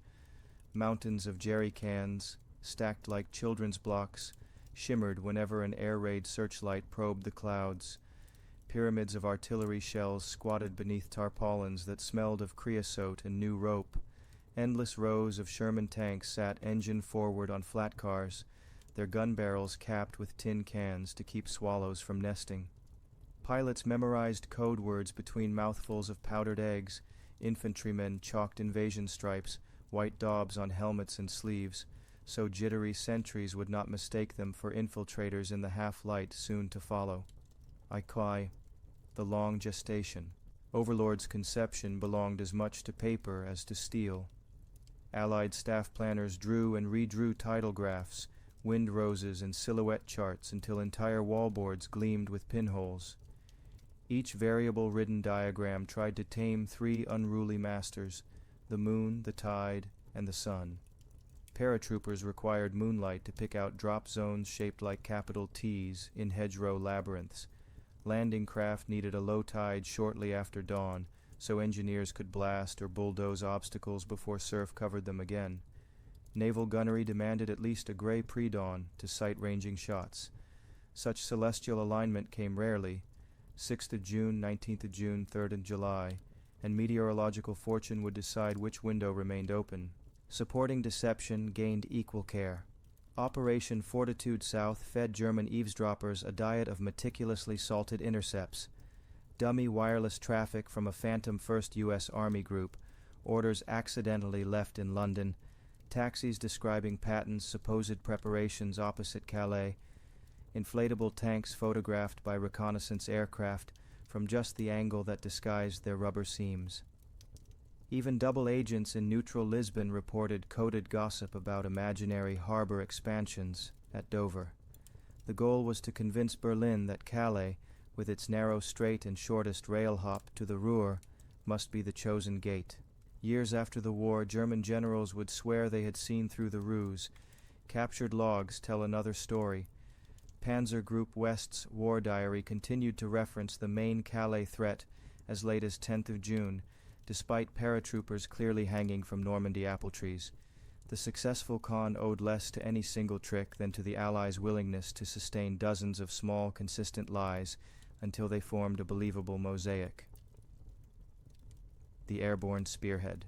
Shortly before midnight on 5th of June, mooring cables slapped against fuselages at dozens of temporary airstrips carved from English farmland. Inside C-47s, troopers from the 82nd and 101st Airborne Divisions sat shoulder to shoulder on canvas benches, helmets knocking occasionally as the burden of their jump kits shifted. Each man carried nearly 80 pounds, parachute, reserve chute, leg bag stuffed with TNT gammon bombs, a trenching spade, 14 M1 clips, a poncho, 2 morphine syrettes, and, in many cases, a cricket clicker to identify friend from foe in the dark. Chaplains moved down the aisle offering hurried absolution. Jumpmasters shouted over engine roar, "Hook up!" 36,000 feet above the channel, the wide cargo doors opened to a rushing black nothing. The English called Normandy's countryside bocage, ancient hedgerows buttressed on earthen banks 2 meters high, their crowns interwoven with oak, hazel, and hawthorn. From the air they formed an irregular green quilt, but to paratroopers descending in scattered sticks they resembled prison walls, each small field a self-contained arena where half a platoon might fight an entire night, isolated from map coordinates. Some troopers landed in flooded marshes Germans had deliberately inundated, drowning below their harnesses. Others, guided by luminous tape strips pinned to sergeants' backs, struck the intended DZs and began blowing bridge abutments or seizing crossroads. By 03:30, Lieutenant Den Brotheridge's glider platoon had taken the Caen Canal Bridge, first ground objective of Overlord, while across the peninsula pathfinders relayed Eureka radar beacons so troop carriers overhead could correct their drop runs. Confusion remained rampant. Initiative made the difference between survival and capture. Third, the naval chorus, out at sea in an arc that extended beyond the horizon's curvature, 18 battleships, cruisers, and monitors prepared to conduct the greatest planned bombardment since Trafalgar. British monitor Roberts and U.S. battleship Nevada opened the score 5 seconds after H-hour -40. Early shells, tumbling at supersonic speed, outraced their own sound until they detonated against concrete gun casemates or plowed into cliff-top observation bunkers. Spraying seaward, a dust cloud soon smudged by smoke canisters dropped from naval spotter planes. Destroyers crept to within 800 yards of the beaches, so close their gunners peeled baked salt from their eyebrows after each recoil, while tubas of spent shell casings rang across deck gratings. Seaborne assault itself relied on vessels no earlier Navy had fielded en masse. Landing craft assault, infantry, tank, vehicle, duplex drive DD, swimming Shermans, fitted with canvas skirts and propellers, landing ship dock mothering fully loaded barges in her floodable well, rocket-firing LCIs that loosed 600 shell broadsides of 5-inch spin-stabilized projectiles into suspected mortar zones. The acronyms spilled into new ones hourly, yet each hull type served a single doctrinal hymn: deliver overwhelming combined arms onto the sand at faster tempo than the defenders could shift reserves. Euphoria, beachfront, epic Utah beach. American 4th Infantry Division's landing veered 1,800 meters south of its charted zone. Brigadier General Roosevelt Jr.'s famous understatement, "We'll start the war from right here," masked one of D-Day's luckiest flukes. The mislanded wave found itself opposite a sparser obstacle network. Engineers cleared a causeway in 90 minutes, and by lunch 2 armored battalions were advancing toward Sainte-Mère-Église to relieve airborne units, who had fended off 3 counterattacks at the cost of Private John Steele hanging famously from the church steeple by his parachute risers. Omaha Beach. Elsewhere, fortune crouched like a loaded spring. Omaha's defenses, manned by veteran 352nd Infantry Division, enjoyed interlocking arcs of fire and concrete bunkers set back under sod roofs. Many landing craft disgorged infantry into 8-foot swells, and men, weighed down by radios and mortar tubes, stepped straight to the sea floor. Those who scrambled ashore found Belgian gates, Czech hedgehogs, and teller mines wired to wooden stakes, each obstacle purpose-built to twist running feet into tangled targets. Naval demolition units, losing half their strength within 30 minutes, persisted in clearing 10-meter gaps with satchel charges, while smoke draped the shingle in coarse veils. By mid-morning, the beach resembled a rusted scrapyard. Blown-apart bulldozers, overturned LCVPs, amputated undercarriages of DD tanks, whose flotation screens had collapsed in the surf. Yet small knots of survivors, guided by junior officers, found natural draws through the bluffs, dog white, easy red, and infiltrated high ground. German platoon leaders, spotting movement above their own firing pits, suddenly realized the struggle had flipped vertical. Gold, Juno, Sword. British 50th Division at Gold landed swimming tanks first. Their turret-top commanders pointed canary-colored umbrellas so infantry could identify them amid spraying sand. Naval guns had already pulverized German positions at Le Hamel, leaving only a concrete pillbox the size of a railway carriage to blind 2 troop lanes before a flail tank's chain smashed the aperture and the garrison surrendered. Canadian 3rd Division at Juno endured initial machine gun maelstroms, then advanced 11 kilometers inland, farther than any other force, cutting the Camp-Bayeux road by dusk. Sword, eastern extreme of the invasion line, linked with 6th Airborne at Pegasus Bridge by early afternoon, creating an unbroken front from Orne River to Vire Estuary. V. The hedgerow maze. Normandy's second harvest of 1944 was not wheat, but hedgerow dirt, loosened by artillery concussion. Infantry platoons advanced through sunken lanes whose banks allowed German machine gunners to fire down the length of each corridor as though along a rifle barrel. Tank commanders, taught in desert warfare that line-abreast formations maximized firepower, now learned to bowl their Shermans into bocage walls, so only a periscope and gun muzzle peeked over. Engineers repurposed steel beams from blown bridges, welding them into tusk-like devices that let a tank punch through an embankment without rearing to expose its belly. Entire hedgerows were thus breached in under 30 seconds, a new tempo that forced defenders to guess which sudden crack in the greenery would spew steel next. 6. Logistics, the invisible front. Behind riflemen toiled an army within the army. Over 20,000 cargo handlers in the first fortnight unloaded 326,000 tons of materiel, more than the entire German 7th Army could receive in the same period. Mulberry Harbor B, nicknamed Port Winston, handled 9 ships simultaneously on floating roadways anchored by 60-ton block ships, scuttled in perfect rectangles. Engineers operated around the clock, welding at night under blackout tarps, so Luftwaffe intruders saw only occasional sparks that could belong to any farmer's forge. When a rare storm on 19th of June shredded the American Mulberry off Omaha, improvised piers of bulldozed rubble and LSTs grounded as temporary jetties maintained the flow. Fuel presented the Achilles heel of mechanized advance. Operation Pluto, pipelines under the ocean, snaked petroleum conduits from the Isle of Wight to Cherbourg, pumping 1 million gallons daily within 3 months. Failure of any single pipeline section could have arrested Patton's dash across France. Maintenance detachments, often ignored in memoirs, performed heroics patching ruptures under choppy seas, while E-boats prowled like sharks around the repair barges. Set 7. German response and fillets. Field Marshal von Rundstedt urged Hitler, "Make peace, you fools," after touring the front on 1st July. Hitler responded by replacing him with von Kluge and ordering no step-back defense of Caen.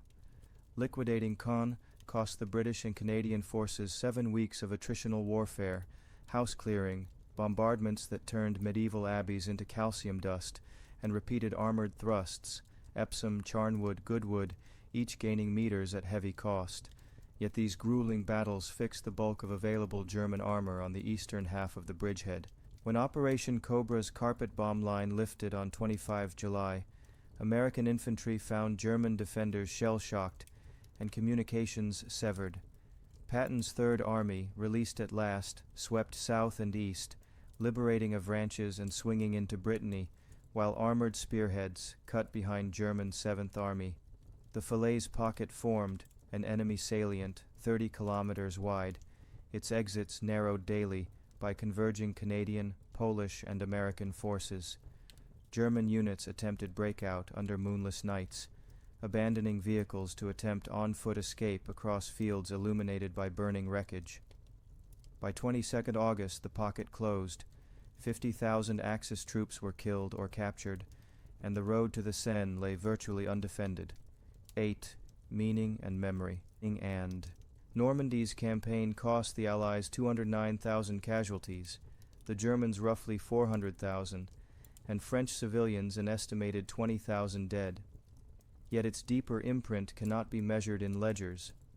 For occupied Europe it signaled the return of choice, political, cultural, moral. Underground newspapers in Amsterdam and Copenhagen tripled circulation overnight. Resistance cells sabotaged railways with renewed fervor, certain now that Allied uniforms would appear before Gestapo reprisals could erase them. Soviet soldiers, slogging through Byelorussia in Operation Bagration, cheered captured BBC broadcasts that Western comrades had finally stormed Hitler's Atlantic Wall, understanding that German divisions manhandled westward could no longer stiffen eastern defenses. The legacy also shaped the post-war order. Mulberry lessons evolved into the Bailey bridging and prefab housing that rebuilt shattered cities, Pluto's seabed engineering prefigured North Sea oil rigs, the multinational command that fused Eisenhower, Montgomery, Bradley, Ramsey, and Tedder foretold NATO's integrated headquarters. Even aviation logistics, TAG RAF code collusion, Dakota supply chains, P-47 fighter-bomber tactics, laid blueprints for Cold War air power doctrines. Most of all, Normandy etched a moral footnote on the century. Democracies, for all their deliberative grinding and electoral bickering, could marshal force with a coherence dictatorships seldom matched when citizens rallied to a just cause. The men who stepped onto those beaches, farmhands from Kansas, welders from Birmingham, lumberjacks from British Columbia, Gurkhas from Nepal, carried disparate accents yet shared conviction that tyranny should not dictate how and where a human being may breathe. Walk today among the American headstones at Colville-sur-Mer or the German graves at La Cambre. Each marble or basalt slab equalizes victors and vanquished into rows of dates that stop in 1944. The true reward of Normandy lies in those dates not needing extension, in a Europe where debate replaced decrees, customs posts became curiosities, and school children on exchange programs picnic above the very sand once darkened by landing craft shadows. In a single dawn, the Western Front returned to Europe, not as a whisper of retreat, but as a flood that would carry Allied banners past Paris, over the Rhine, and into the heart of a Reich designed to last 1,000 years, yet doomed to crumble under 5 short months of inexorable advance born on 6th June. Normandy's wind-scuffed bluffs keep silent vigil, their grasses bending seaward as if bowing perpetually toward the horizon where those ships once gathered, prows pointed toward a future only bravery could unlock. Japan's first post-surrender autumn arrived with an unsettling mix of scarcity and possibility. Children collected shards of enemy cola bottles as trophies, but their lunch pails held sweet potato stems instead of rice. News kiosks sold extra editions that alternated between reports of war crime arraignments and advertisements for black market penicillin. In villages that the Emperor's radio address had reached only as an eerie warble through battery-starved sets, farmers turned former parade squares into vegetable plots. Their hoes struck occasionally against unexploded ordnance, and veterans home on demobilization passes would pause to defuse the shells before evening cricket calls returned the fields to hush. Under General MacArthur's occupation headquarters, political life restarted in cramped buildings whose walls still bore shrapnel scars. Women over 20, many of them widowed or orphaned by the war, queued outside municipal offices to cast ballots in the first free election of 1946, clutching identity slips stamped with both birth name and married name so clerks could find them in hastily reassembled ledgers. The diet they chose soon debated a constitution drafted in 19 feverish days by American legal teams but refined through night-long sessions among Japanese scholars who argued over pronouns fit for a demythologized sovereign. Article 9, renouncing war forever, carried the faint scent of pacifist idealism mixed with cold strategic calculus. The ink was barely dry before planners in Washington were contemplating a police reserve that might shield the archipelago from the simmering civil war on the Korean peninsula. Reconstruction money flowed through two channels: official government appropriation for relief in occupied areas funds, and the subtler current of GI barter. Army blankets traded hands for lacquer bowls, tins of Spam underwrote improvised noodle stalls, parachute silk became wedding kimono fabric for couples determined that love ceremonies not weighed upon economic indices.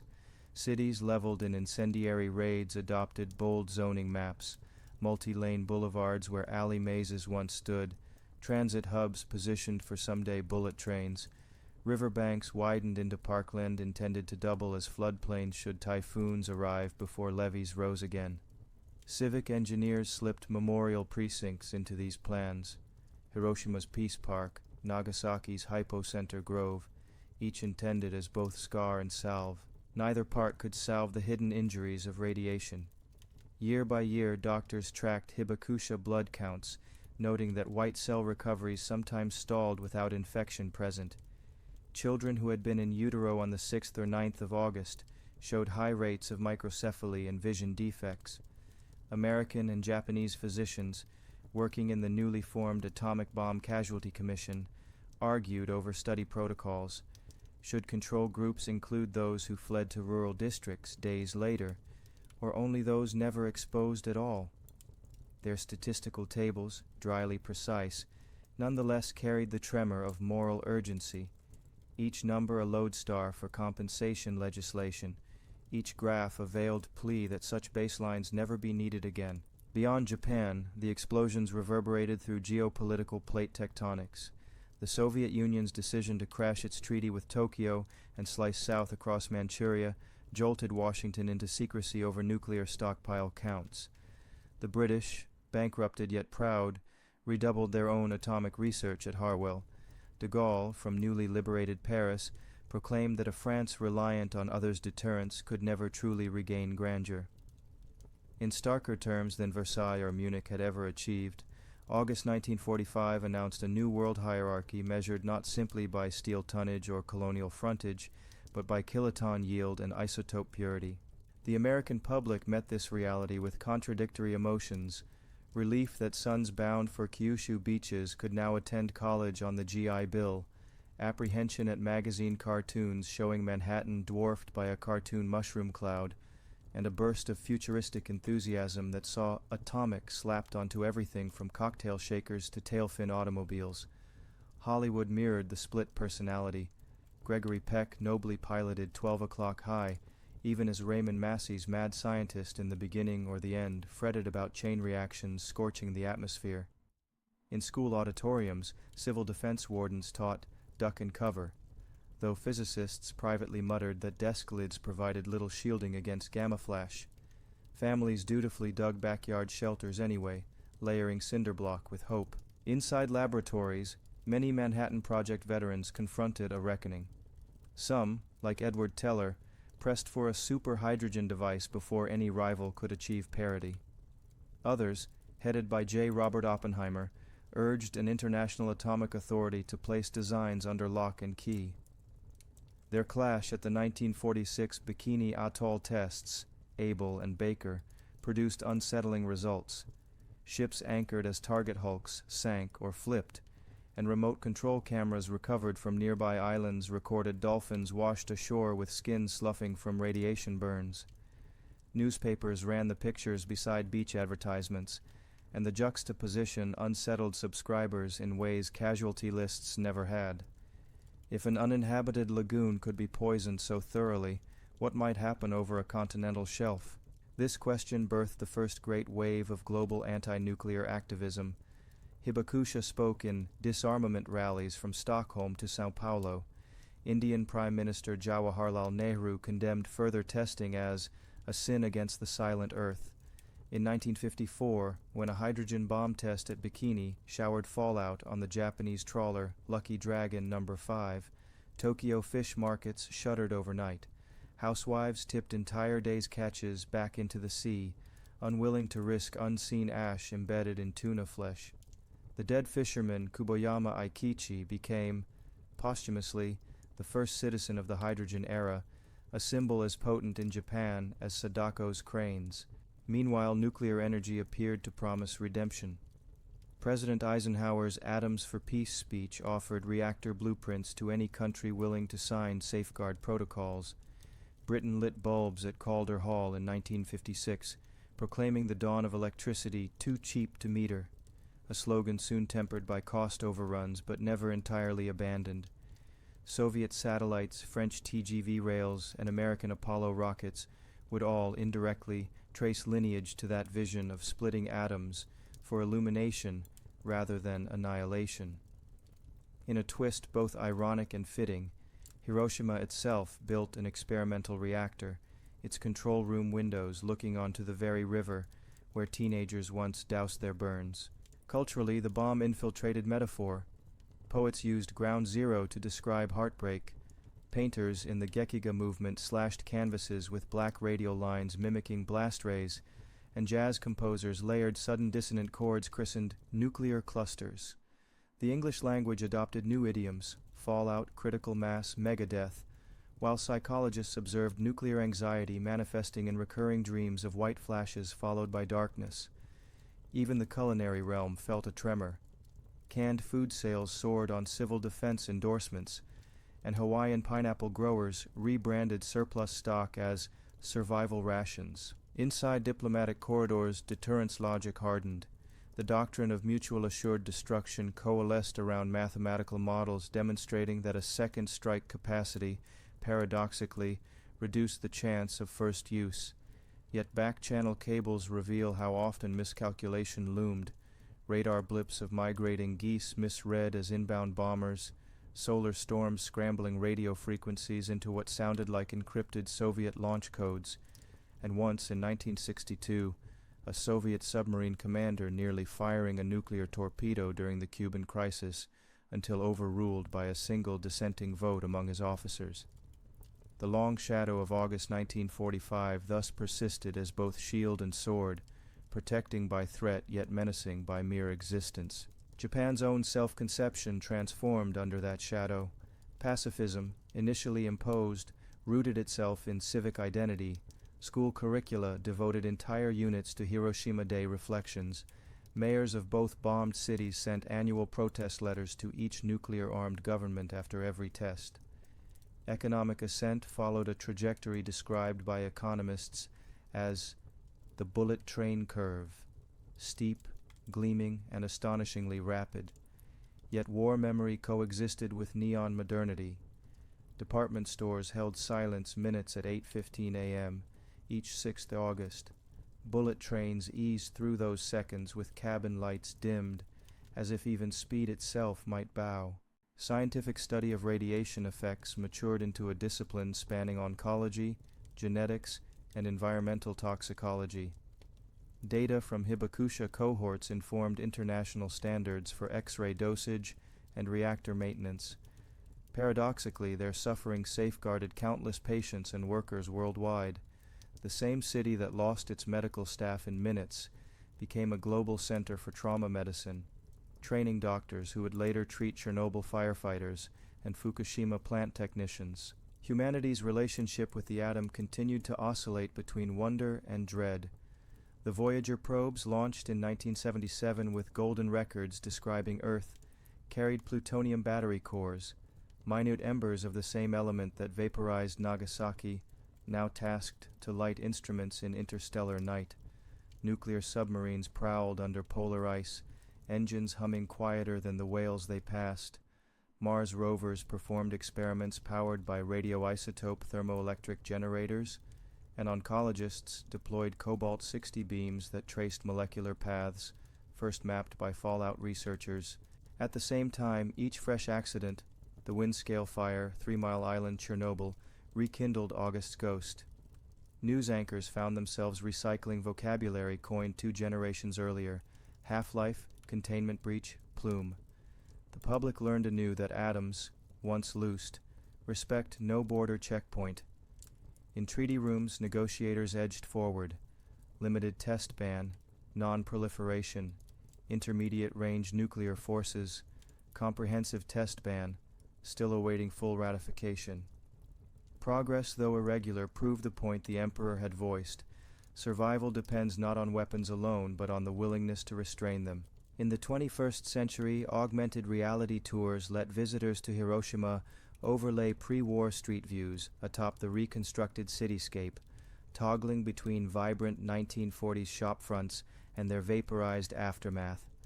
Students wave tablets that translate atomic-era diary fragments in real time, and some pause, eyes wet, to read entries like "Mother's silhouette fixed on wall." The digital chasm between what was and what vanished collapses into a personal reckoning each time the screen refreshes. Yet perhaps the most telling measure of transformation is mundane. Elementary school boys slinging baseball gloves along the Hiroshima Carp's Riverside Stadium, office workers in Nagasaki exchanging bento recipes that call for homegrown shiitake, no longer suspect of contamination. Scientists in both cities collaborating on solar panel arrays designed to outclass fossil fuels. Their ordinary lives embody a world that refused the abyss, choosing iterative compromise over apocalyptic finality. Even so, the candles still float each August, and Geiger counters still crackle in anniversary peace walks, their clicks not alarming now, but ritual reminders that vigilance, like memory, must be exercised lest muscle atrophy into amnesia. The low murmur of those counters, amplified over portable speakers, resembles the surf that once washed charred rafters against riverbanks. Participants stop speaking as the sound rises, honoring the dead with silence, and then, as the last candle drifts beyond view, conversation resumes in undertones, planning next year's exhibit, next semester's curriculum, next treaty negotiation.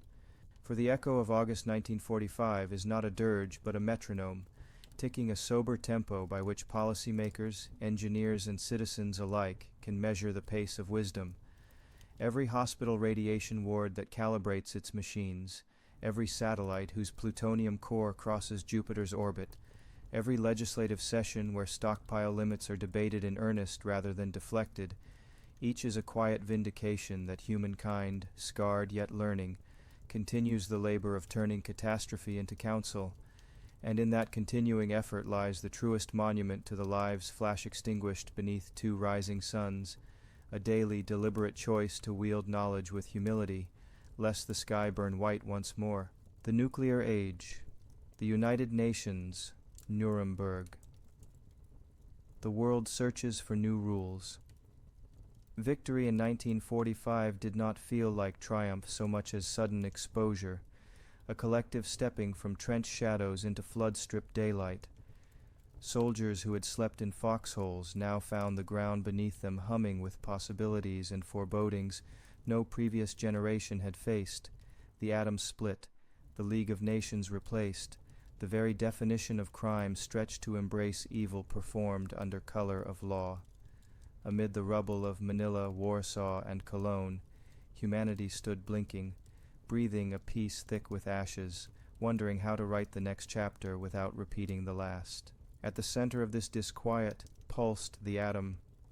Newspapers spoke of atomic peace and atomic peril in the same breath, and Sunday sermons wove Revelation's fire into explanations of uranium isotopes.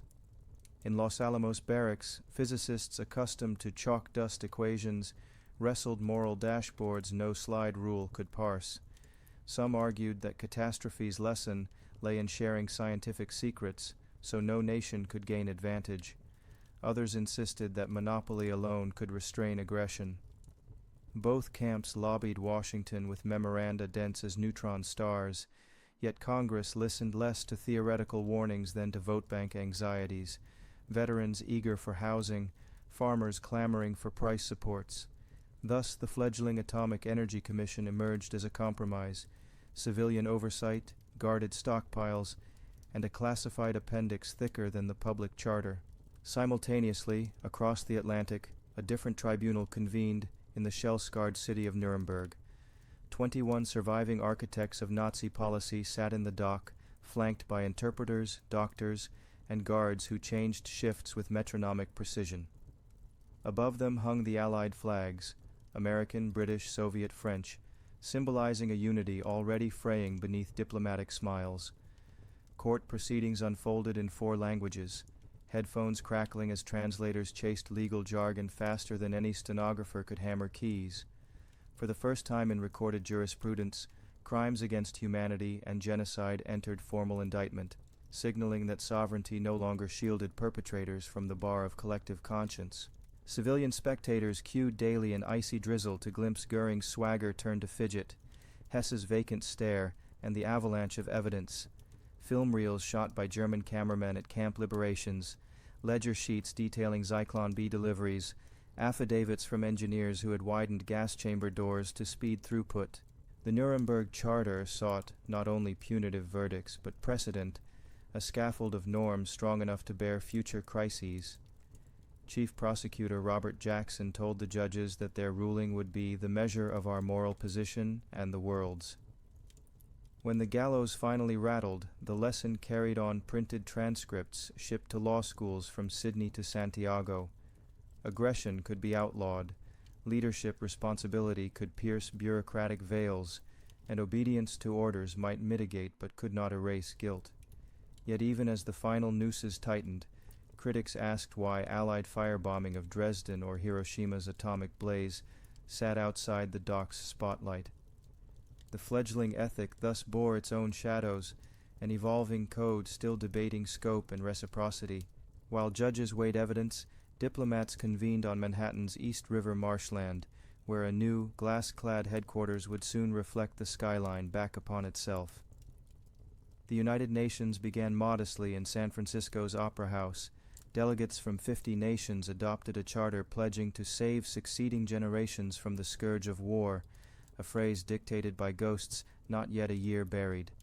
Their bargain fused idealism with realpolitik, a General Assembly where every flag enjoyed one vote, and a Security Council where 5 permanent powers retained vetoes, an acknowledgement that dreams must fit within the cages of power if they are to fly at all.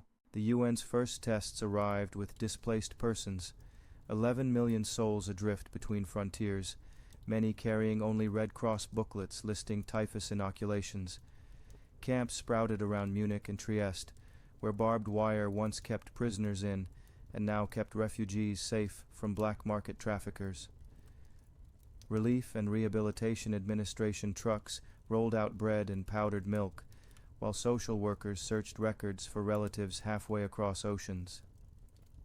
Each reunion stamped official stationery with a tiny victory. Each missed match flagged the need for passports unknown to any pre-war treaty. Thus the organization's humanitarian arm learned by doing, improvising protocols later codified into UNHCR mandates and the Universal Declaration of Human Rights, adopted in 1948 after extensive wrangling over whether a right to leisure counted alongside habeas corpus. Parallel to moral reconstruction ran economic re-engineering. At Bretton Woods, delegates, economists rather than generals, sketched exchange rate mechanisms, an international monetary fund, and a World Bank to irrigate war-blasted landscapes with reconstruction loans. Their diagrams resembled plumbing charts more than manifestos, yet those pipes would channel capital that rebuilt Japanese smokestacks and Italian autostrade alike. Critics predicted new dependency. Advocates argued that prosperity would inoculate against extremism, In practice, the system sometimes stiffened unequal flows, yet undeniably lifted millions from scarcity. German machinists forging export lathes under Marshall Plan grants, Korean shipyards financed indirectly by recycled Japanese reparations, Malaysian rubber growers paid in convertible dollars no longer subject to imperial preference quotas. Decolonization added another layer of complexity and urgency to global rulemaking. Britain, exhausted and indebted, watched India slip from its grasp, birthing Pakistan amid partition's jagged borders and rivers stained by sectarian massacres. France fought to reassert control over Indochina and Algeria, while the Netherlands discovered Indonesian guerrillas unbowed by mere paperwork. The UN, its membership swelling with new republics, found itself simultaneously midwife, mediator, and sometimes accused accomplice in lingering colonial structures. Debates over self-determination sharpened, producing resolutions that Soviet and American blocs alike exploited for ideological gain, even as they ignored echoes in their own spheres. In the shadows of these grand forums, everyday citizens recalibrated ethics of obedience and dissent.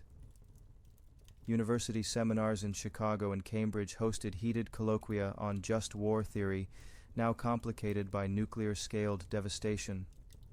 Pulp novels imagined post-apocalyptic wastelands. Existentialist playwrights staged dialogues where characters wrestled with complicity. Meanwhile, truces etched into new constitutions. Germany's Grundgesetz embedded dignity as inviolable. Italy outlawed fascist parties, and Japan's Article 9 renounced force as sovereign right, even as U.S. bases dotted the archipelago to deter Soviet Pacific fleets. Strategists confronted the reality that diplomatic structures alone could not cage atom-level annihilation without verification tools. Aerial reconnaissance ballooned, literal balloons at first, drifting cameras over Siberia, then U-2 planes skimming stratosphere, finally satellites blinking infrared across polar nights. Each technological leap forced legal debate. Did sovereignty extend into orbit, and could photographs serve as evidence under international law? Thus, Nuremberg's emphasis on documented proof evolved into Cold War norms of national technical means, soon codified in test ban treaties requiring seismographic data sharing. Back in Nuremberg's courtroom aftershocks, the narrative of accountability extended eastward. Tokyo hosted its own international military tribunal for the Far East, trying Tojo and other leaders for Class A crimes. Proceedings spanned 900 days, generating English-language transcripts totaling 48,000 pages, so voluminous they traveled home with delegates on cargo freighters. Yet Asian voices often felt sidelined. Chinese, Korean, Filipino survivors watched from balconies while Western prosecutors dominated cross-examinations. This imbalance seeded later movements insisting on broader definitions of wartime atrocity, sexual slavery among them, a reminder that rulemaking must upgrade continually to stay matched with lived injustice. The early United Nations faced crises that tested its blueprint. The Berlin blockade, reversed by an airlift that delivered coal like manna. The Palestinian mandate's collapse into war, birthing UNRWA for endless refugee assistance. The Korean Peninsula's division, where Security Council paralysis under Soviet boycott permitted a UN-flagged military response led by the United States. Each episode revealed double angles: principle married to power, aspiration trimmed by veto, yet an overall trajectory inching away from unchecked conquest. Domestic politics within member states responded to the New World climate. U.S. presidents brandished containment doctrines. Soviet premiers framed 5-year plans as anti-fascist bulwarks. In Europe, social democracies gained traction, promising welfare nets to inoculate against populist demagogues. Parties wrote charters referencing UN ideals. Constitutions included clauses echoing human rights articles. Even when rhetoric masked repression, activists seized these legal echoes to litigate dissent, prying space for labor unions in Brazil, gender equality statutes in Sweden, and civil rights petitions in the American South, all citing universal norms birthed in the 1940s crucible. Scientific culture, too, mutated. Research councils now required ethical boards. Biologists recalling eugenic abuses drafted declarations on human experimentation. UNESCO programs aimed to make illiteracy as morally repugnant as slavery once became, financing textbook translations that converted Nuremberg's warnings into classroom parables. The same UNESCO would convene mathematicians to discuss open science, sowing seeds for later Internet-age debates on data commons. Yet the specter of nuclear rivalry hovered, a teacher with a stopwatch. Each technological breakthrough, from cobalt bombs to intercontinental missiles, compressed decision windows. Diplomats hurried to draft hotline agreements, and psychologists studied decision stress at 5-minute warning thresholds. Nuremberg's principle of individual responsibility echoed oddly here. Could a submarine commander refuse a launch order he deemed unlawful? The question resounded through naval academies and think tank seminars, anchoring doctrines of fail-safe and dual-key systems designed to dilute trigger authority. Through all this, the United Nations evolved beyond wartime intent. Peacekeeping forces in blue helmets appeared. Neutral troops interposed to freeze conflicts until diplomats thawed them. These missions, from Sinai to Congo, navigated ambiguous mandates and chronic underfunding, yet proved one premise: collective presence could slow violence long enough for politics to operate. Sometimes they failed. Srebrenica's massacre later underscored gaps between mandate and muscle, but each attempt informed revisions, turning field lessons into doctrine much as early aviation disasters informed safety codes. By the mid-1950s, television broadcast UN debates live, exposing public opinion to real-time diplomacy. Schoolchildren could watch ambassadors argue ceasefire terms, then discuss them in civics classes that quoted the Universal Declaration alongside national constitutions. The notion of global citizenship, once Bloomsbury salon chatter, became PTA agenda in Ohio and soapbox demand in newly independent Ghana alike. Meanwhile, scholars sifted archival boxes shipped from Nuremberg, cataloging patterns, bureaucratic banality enabling horror, systemic prejudice metastasizing through legal ordinances, and propaganda linguistics paving roads to massacre.